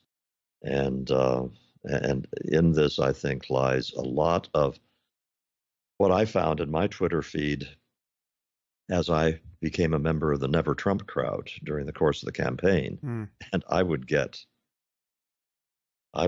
really strong stuff in return. But one of the things that struck me most were people who say, you don't understand. We don't particularly like Donald Trump. We're not defending his character or anything like that. He's our murder weapon. And I think that is a pretty short, accurate way of saying what function Trump served. There's an irony here, I think, that I'm detecting for the first time, because I want to lead you to this phrase, the hollow elite, because this disdain you described, this isolation and disdain, I think is there, but we're talking also about an elite that has been so contaminated by postmodernist, morally relativistic thinking that they actually don't think they represent any right answers or values that anyone else should abide by. At least they don't live as though they do. They just are kind of prosecuting their own search for pleasure in isolation, and happy not to be associating with all the riffraff. But they don't imagine that they are holding themselves to a standard of industriousness or honesty or any kind of core traditional value that they are judging other people on the basis of. Yeah, there's a tension here, because on the one hand, the members of the new upper class, as I call them, actually behave pretty well in a lot of ways. And you're talking about social capital and the functioning of a civil society. They get married in very high proportions. They almost always get married before they have children. The out-of-wedlock birth rate for the new upper class is in single digits. It's kind of like the 1950s. They stay married more often than they used to. They are, sometimes if they're in megalopolises, they may not be involved in communities, but in smaller cities, they're often involved in civic organizations and so forth. But I do use the phrase hollow for the reasons that you suggest, that they're behaving pretty well, but there's no code of values that they feel they are living up to and that they think are important for the rest of society to live up to. The phrase I use in the book is they don't preach what they practice. But in part, they aren't preaching what they practice because, as you indicated, the idea of a code, which when I was young was that there was a code of the gentleman. And I don't mean the gentleman in the British aristocratic sense, but an American guy. There were certain things he was supposed to do and be and live up to. And if you were a guy, your word was your bond. You were gracious in victory, and you were stalwart in defeat. And I'd go through a cliche, a set of cliches in the book, and I said, but they're cliches precisely because they were so widely accepted. And I don't know of any members personally of the new upper class that have that sense of a conscious code of virtuous behavior. And the same goes, of course, for women. And in that context, you then have, on their part, though, a sense of superiority, and you have a sense, because, Sam, these same people who say that IQ tests only measure the ability to take IQ tests, these people are very proud of their IQs, of how smart they are, of how able they are. And they also have lost a sense of seemliness. The idea in 1955, if you lived anywhere except Newport, Rhode Island, that you should build a 15,000 square foot house was ridiculous. It would be unseemly. And I guess that if you went up to Scarsdale or to the North Shore of Chicago at that point, you could also find mansions up there. So, but you're talking about a very small number of places that had that kind of conspicuous wealth.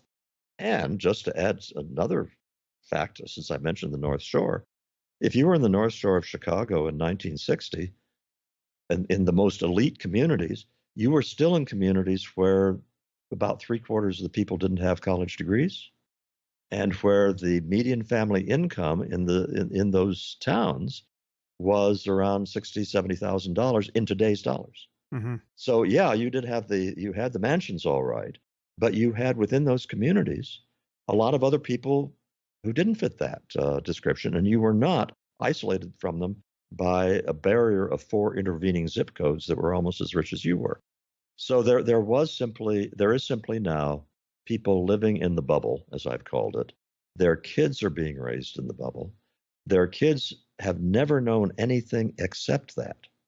So increasingly, what you have inhabiting the new upper class are people who are divorced by 2 or 3 generations from folks who worked with their hands, folks who worked in factories, ran small shops. They've known nothing but this rarefied world that David Brooks described so wickedly and so funnily in Bobos in Paradise. To give a picture of this isolation, I think is useful. So, for instance, it's startling for me to reflect on this, but I think it's true to say that certainly among my peers and people who I am social with, I think there may be a few young people I know who fall outside this, but I think it's true to say that the last person on earth I knew who smoked cigarettes was Christopher Hitchens. I literally, I bet you're right. If my life depended on it, I could not find another person who smoked cigarettes in my contact list, and let's say there's 1,000 people in there, right? Mm-hmm, mm-hmm. That's an amazing fact in a society where something like 30% of people smoke cigarettes. That's a wonderful illustration of how isolated. Because in my case, I do know people who smoke cigarettes, but that's only because I go play poker at Charlestown, West Virginia casino. Mm. And there, about 30% of the guys I play poker with smoke. But that's if in terms of American Enterprise Institute where I work, I don't know anybody who smokes there.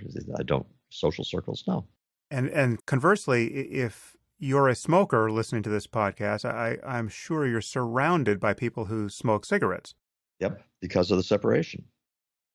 And it goes on to so many other things. The most brutal illustration that I have heard of the contempt that the new upper class has for these smoking non-elite people comes from Clive Crook, the journalist, the columnist, mm-hmm. who bought a house in West Virginia for a weekend house. He lives in Georgetown in Washington.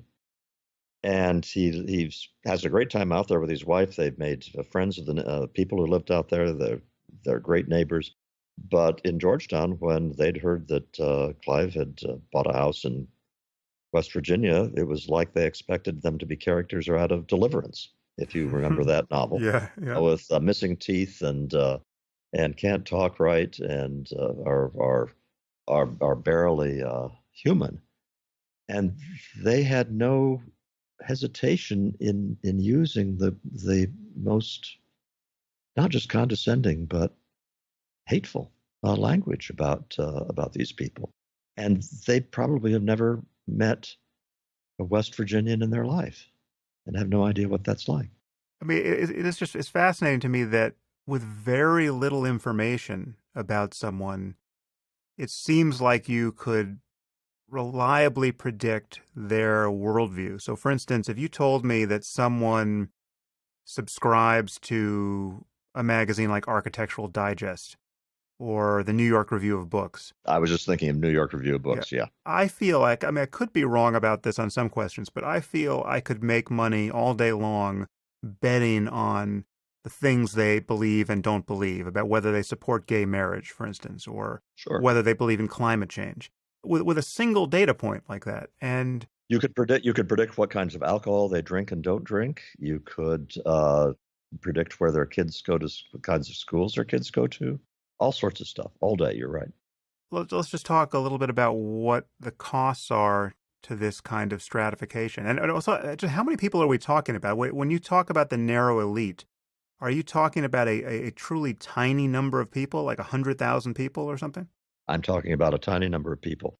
And 100,000 is probably a good ballpark figure. Just think about it for a minute. If the narrow elite I define as people who have an effect on the nation's politics, economy, and culture.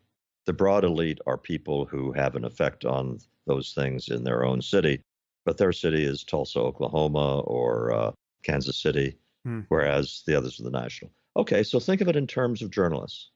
And start to list the op-ed columnists and the journalists at the Washington Post and the New Yorker and the New York Times and the Wall Street Journal who really have national influence, you're going to run out of names after in the dozens. Okay, after the first several dozen, you are still with people who have quite successful careers, but they aren't the ones who can move the needle.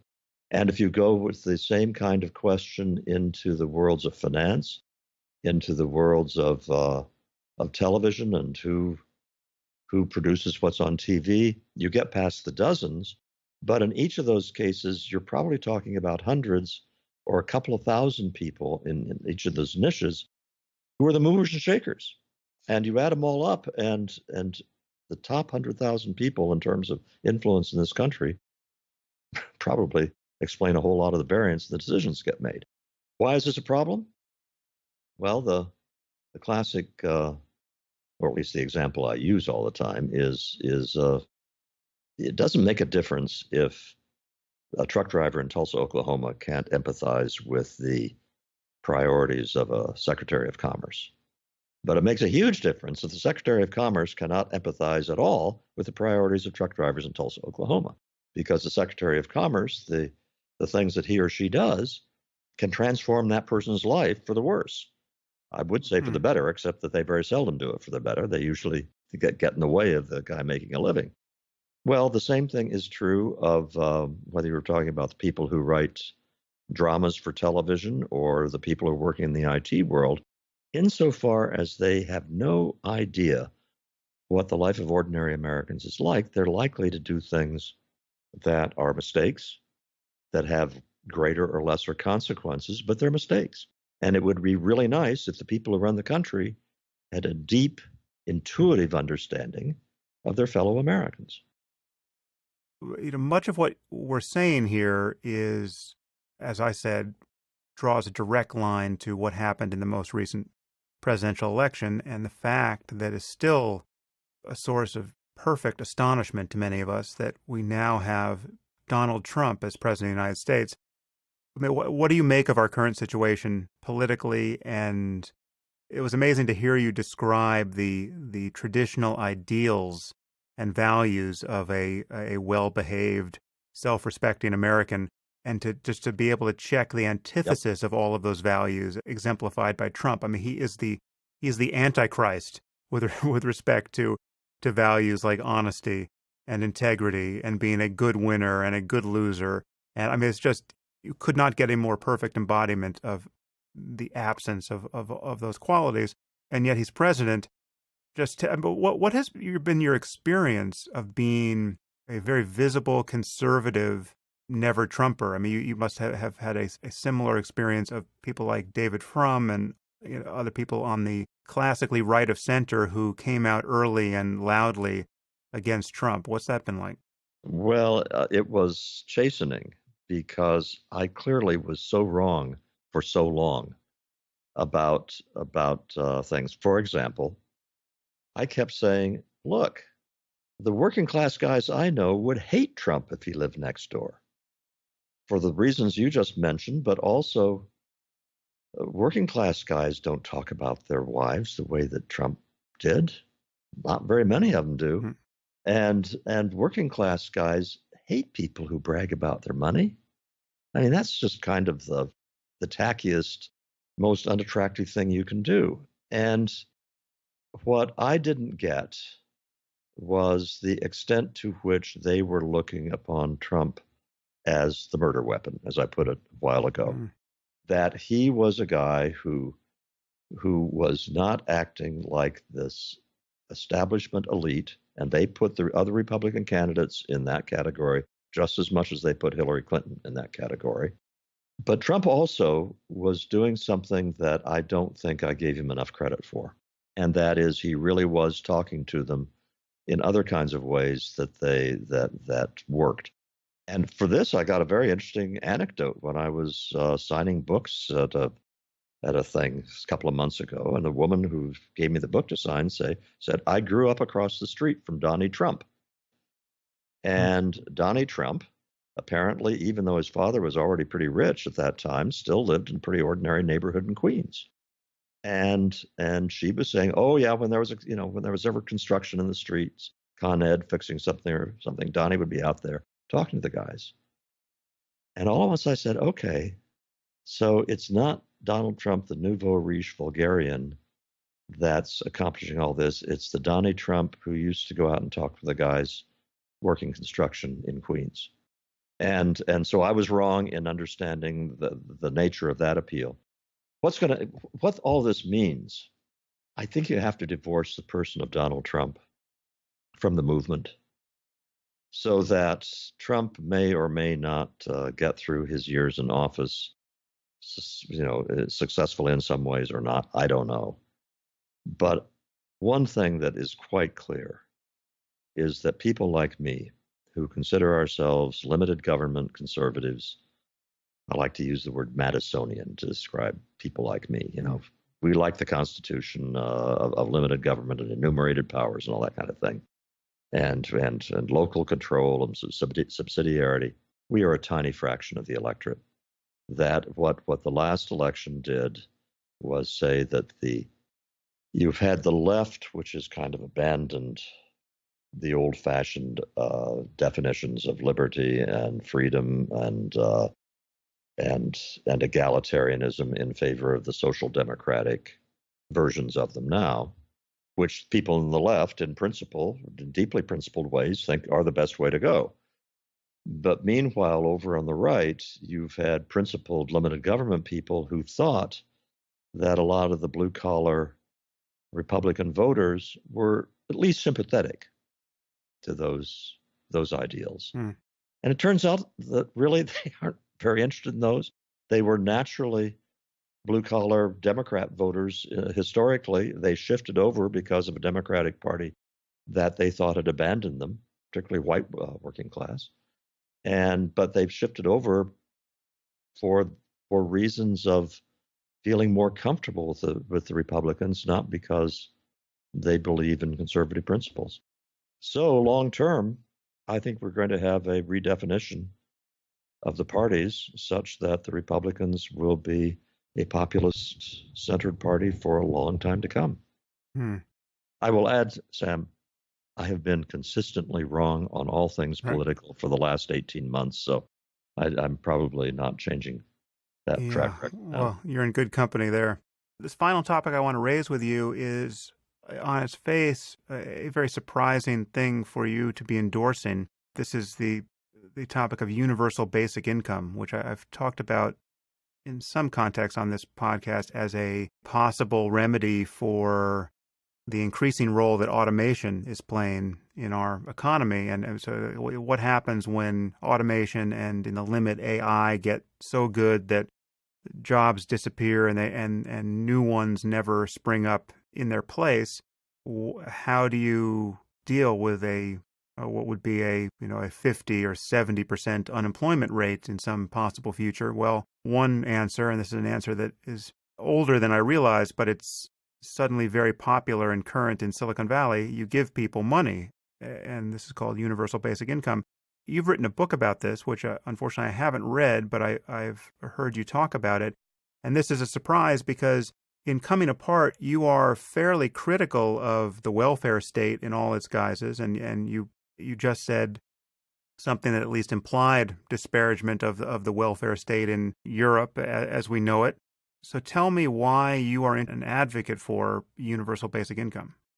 Well, I first wrote the book back in 2005 or 6 called In Our Hands, but I did it initially for the same reason that Milton Friedman was in favor of a negative income tax. The idea is that you replace the current system with a universal basic income, and that you leave people alone to make their decisions about how to use it. But the other reason I wanted to write the book is because I thought, and I still think, it provides a way in which we might actually revitalize America's civic culture, which is to say, the civic culture in which a lot of problems get solved at a very local level. And the reason I make that argument is that an income stream, and under my plan, the money would be deposited every month electronically into a known bank account. An income stream gives people moral agency, whether they want it or not. Let's take the example of a guy who is living off his girlfriend, and he can't seem to hold on to a job, and he's feckless. and she puts up with him. She loves him. Well, all at once now he's got an income stream. I think it's quite probable that the young woman will say, you know what? I think kicking in $300 or $400 a month at this point is appropriate. I think that's a very good thing for her to do, and it's very good for him to be hit with that request. I also think it's a good thing that if he drinks up all his money under a universal basic income with 10 days to go, that his friends or his girlfriend or his parents or anybody, other people say, well, we aren't going to let you starve, but it's time to get your act together. And I think that kind of saying to someone, don't tell us you're helpless because you aren't helpless. The question is whether you're going to do anything about it. I think those kinds of interactions on millions of times a day around the country would be a good thing. And I'm also, if there's one thing that writing the bell curve did, it sensitized me to the extent to which a high IQ is pure luck. Yeah. None of us earn our IQ, whether it's nature or nurture. We aren't the ones who did the nurturing. Hard work and perseverance and all these other qualities are great. Can't take credit for our IQ. We live in a society that's tailor-made for people with high IQs. The people who got the short end of the stick in that lottery, mixing my metaphors, they deserve our admiration and our support if they're doing everything right. And so now I'm thinking about a couple. They each make $13,000 a year, let's say. So that's a really low-paying job if they're working full-time. That's $26,000. They're scraping by. They're above the poverty line, but not by much. Really hard to raise kids that way. Suppose you have a $12,000 a year universal basic income. That's 24 onto their 26. All at once, they're at 50 grand. And with that 50 grand, they can have a good lower middle class income. They can raise a family.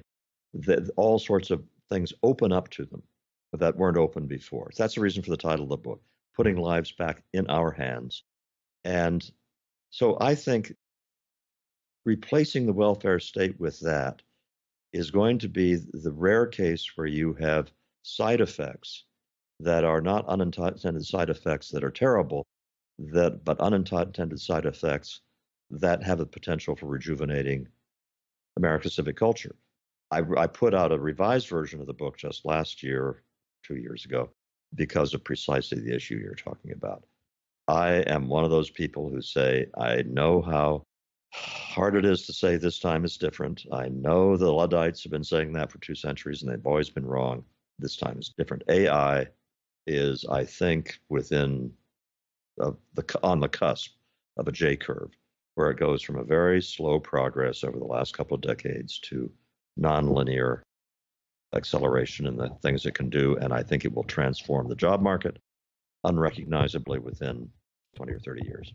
I certainly do as well. And are you worried at all about the incentives just not being aligned if you give out universal basic income? Is there any tweaking of it that makes it more likely to produce the good changes you're picturing?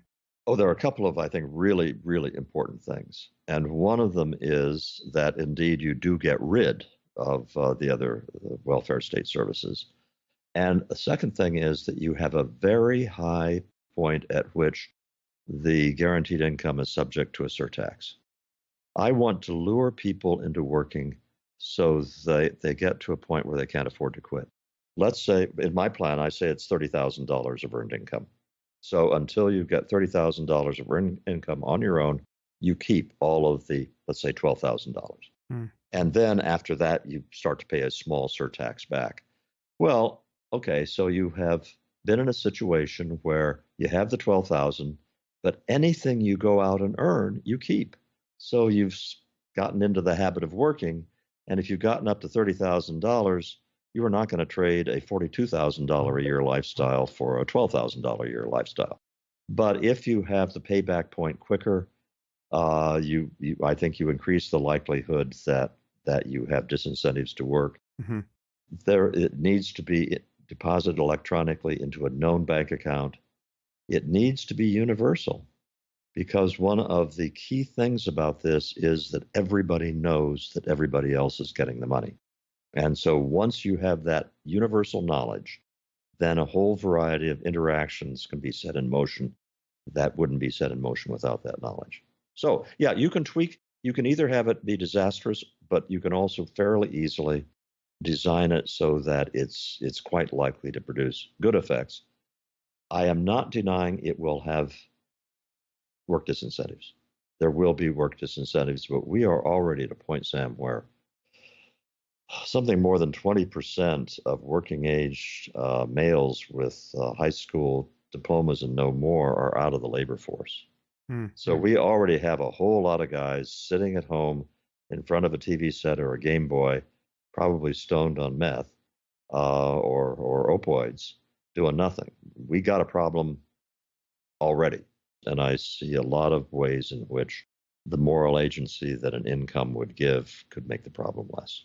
The dysfunction you see in white and largely rural America now, is it analogous to the dysfunction that we were seeing in the black inner city starting a few decades ago? Are there important differences, or how do you view that? In some ways, it followed pretty much the same trajectory.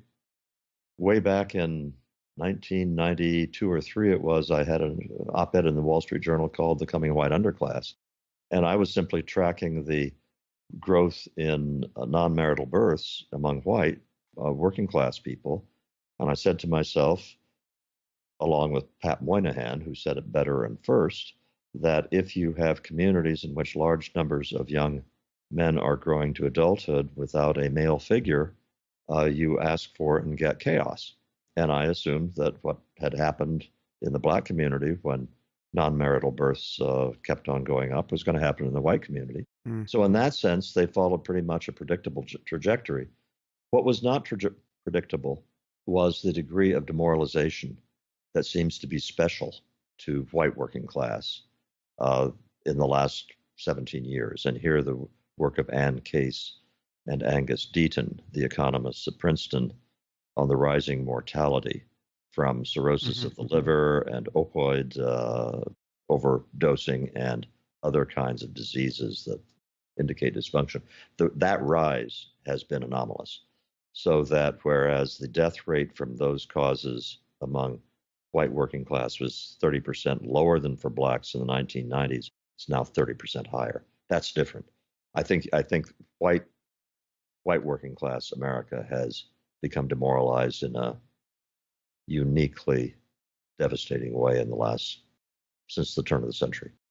I realize now, Charles, that in my effort to slay the elephant in the room and then get away from him as quickly as possible, I neglected to ask you about your experience at Middlebury. Are you willing to talk about it? Sure, I'll talk about it. And that's interesting that we didn't get to it at all. Yeah, well, no, because I wanted to get on to coming apart and just seeing the rubble all around us. I wanted to just step through it. So let me just set this up. People should, this video is available online, at least the video, not of the worst part of the aftermath, but the video of students not letting you speak is, I believe, available on YouTube. You were there, this is now just a few months ago, to talk about nothing having to do with the bell curve directly, but your reputation preceded you there, and you had a deplatforming style sanctimonious eruption that made it impossible for you to speak. Please tell us what that experience was like. It was unique. I've had a lot of protests over the years, and particularly right after the bell curve came out, and I've had chanting, and I have had signs held up, but it had always been something like a kabuki dance where everybody had worked out ahead of time when it would stop and when I would be able to speak. This time, the Middlebury administration had not been able to negotiate that kind of limit. And Middlebury did a couple of things that I've given them full credit for. And that one is they did not disinvite me. They let me come. The other thing was that the president of the college was there, and she made a statement beforehand. Now, mind you, Her statement was to the effect that we have to let this awful person speak on behalf of the values of freedom of speech. I wish Yeah. she'd been a little less willing to feed the preconceptions of the crowd. I mean, this again, I just want to just reiterate, this is one of the reasons I was so eager to have you on. I find it so galling that an obviously sober and ethical and well-intentioned scholar such as yourself has to live under this cloud of notoriety so that every time you're introduced, people have to apologize in advance for the fact that you're even on the stage in the first place. It strikes me as an incredible injustice that academics everywhere should be able to see through immediately. So, and they should not pander to defamatory misconceptions that has grown up around your work. It's really annoying. But I want to jump in here, though, that other aspects of the experience at Middlebury, specifically with Professor Allison Stanger and the vice president for communications, Bill Berger, who was responsible for trying to keep me safe. They were just wonderful. And Professor Stanger had exactly the right ideals about what this was all about. And in her questions that she asked of me after we did our streaming, we went down to a separate room since I couldn't give the lecture in the main hall, and we did a video stream. And she asked tough questions and good questions, and we had a great conversation. So on the Middlebury campus, there are still some great people. I also don't know what proportion of the students are engaged in this. And I say I don't know, meaning I truly don't know. You had about 200 students in the lecture hall, I would say, who were screaming and chanting and waving signs, and another 200 who were sitting there waiting to listen to me. And it may very well be that among the rest of the Middlebury student body that almost all of them were not sympathetic to the protesters. I don't know on these college campuses what the division is. What I do know, and here we have evidence from Middlebury, is that a lot of the instigation of this was done by faculty, with one of the leading characters being a guy named Michael Sheridan, who's part of the anthropology department, I think, who openly admits he hasn't read a word of anything I've ever written, but it's okay to basically tell students go out and keep this racist pseudoscientist from speaking. So in some ways, I'm the worst possible person to ask about the meaning of Middlebury, because I was so much in the middle of it, and the end of the evening was so unhappy in terms of us trying to get out of there and get to the car, which we did, but Professor Stanger was seriously injured in the course of that. So you were walking from the hall to the car, and you got surrounded by a group of people who you have every reason to believe are students, or we're now worried that there's outside instigators who came to campus for the purpose of causing even more trouble. Well, we'd finished our lecture in the Q&A, and it was Bill Berger and Allison Stanger and me and two large, competent security guys. But when we opened the door to go into the parking lot and get to the car, I really wasn't thinking there was going to be any problem at all. And we opened the door, and there is a crowd of people, and many of them having ski masks on, which when I registered it did cause me a certain amount of disquiet. Why the ski masks? And it was also became clear as we started to walk down just arrayed in a row that they weren't going to get out of the way. And so we had to push through them, and the security guys were great, but there were only two of them, and so they were having to pull people off us and try to clear a path. And that was when Professor Stanger got injured. Yeah, that was completely unexpected, and nothing has yet been done to any of the anybody. So students who can be identified as being involved in this have not been disciplined or kicked out of school or anything. It is my understanding that Middlebury hired an outside investigative agency, and that they are waiting for their report. And whereas I understand that that is a strategy that can rationally be employed, it's not what I think needs to be done. and I will say what needs to be done. In this case, I think that justice delayed is justice diluted. And the next morning, that all of the people who could be identified from video as being in the lecture hall, violating Middlebury's rules that had been spelled out to them before I got up on the platform, that those students who were identified, I would like to have seen the president say the next morning, we have already identified 47 of our students unequivocally in violation of Middlebury's rules. They are suspended for the rest of the term. And we are in the process of going through additional sources of information. And as we identify more students who participated in this, they will be suspended as well.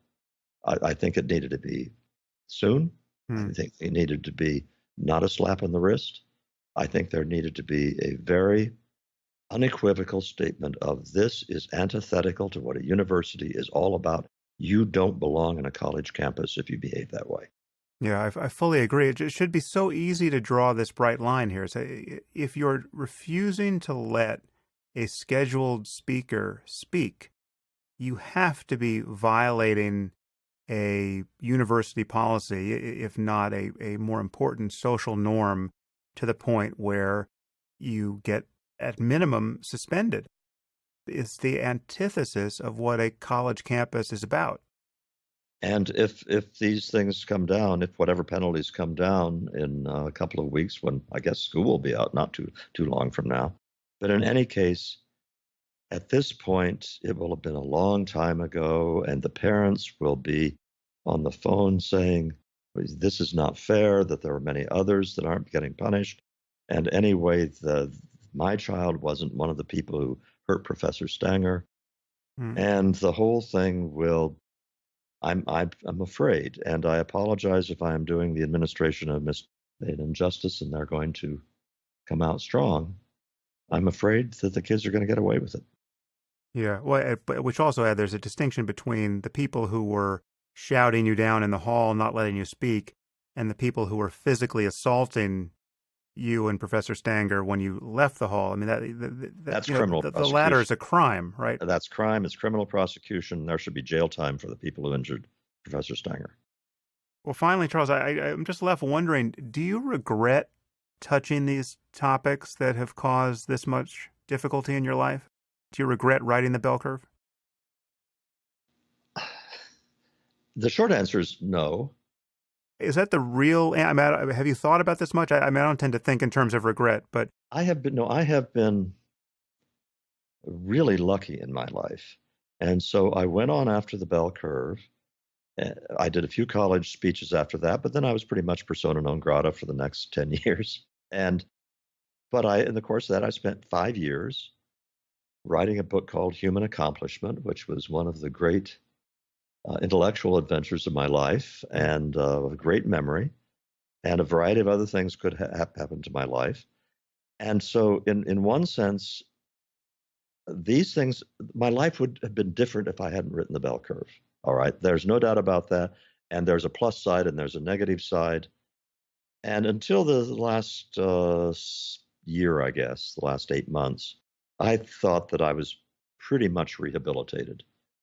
That the viciousness and the anger and so forth had disappeared. It's only really since the Trump phenomenon and the resist and all the rest of that it's come back. So if you'd asked me this question a year ago, I would have definitely said, not only do I not regret it, but I didn't think that the downside was that bad. And this sounds very self-pitying. So I really don't. I'm exaggerating. Listen, it's the age of Trump. You Okay. have license to be as self-pitying as you want. Let's put it this way. It has been really annoying to have all of this stuff come back again, because the white supremacist and the white nationalist stuff and the pseudoscientist stuff, there's a large part of me which says, oh, shit, they can't be serious. After all of the time that's gone by and all of the things that have been demonstrated beyond a shadow of a doubt. So I have been really annoyed over the last several months, but I hesitated too long before answering your question. I thought, no, I don't regret writing the bell curve. The hesitation came from the recent unpleasantness, which has been irritating. I mean, it's interesting because when I think of my own work, I touch similar topics. I mean, having touched this one with you just now, for which there will be some Pushback, you're going to pain meted out, no doubt. Yep. But I do think more and more in terms of picking my battles, just because certain topics are so difficult to parse. They're so distracting for people. They're so reliably confusing, and they're such a easy gift to give to one's enemies who can mischaracterize your views on them, that I certainly sympathize now with people who have marshaled their careers far more circumspectly than we have, because there's an infinite amount of interesting things to think about and talk about, and you can pick from the side of the menu that's not going to get you death threats. Yeah, but let me put another positive side on it, which is that once you've gone through that kind of experience, it's kind of liberating. Yeah, because they can't say anything new about you. They can't. They've done their worst in one sense. Right. And so now I am working on a book of which I'm trying to bring, in many ways, I'm trying to bring a body of technical literature to a lay audience. And this time it's on the genetics revolution. And I'm free to do this because will this provoke similar kinds of attacks? I suppose so, because there are too many ways in which genes are getting involved in the issues we're touching on today. But who cares? Yeah. At this point, Sam, I actually think I conveyed a wrong impression earlier. I really was reacting on terms short term. In so many other ways, I have been freed up in my life to do all sorts of things that I wouldn't have done if I hadn't written the bell curve. And on top of that, you have to remember that the 3 or 4 years I spent doing it, I became joined at the hip with one of the most wonderful people I've ever known, Richard Herrnstein, and a friendship that I wouldn't trade for anything. So if I were to rewind the tape, even though you don't rewind anything, and you ask me the question, at this point I would snap out without a moment's hesitation, don't regret a damn thing. Nice. Well, that's a good way to leave it.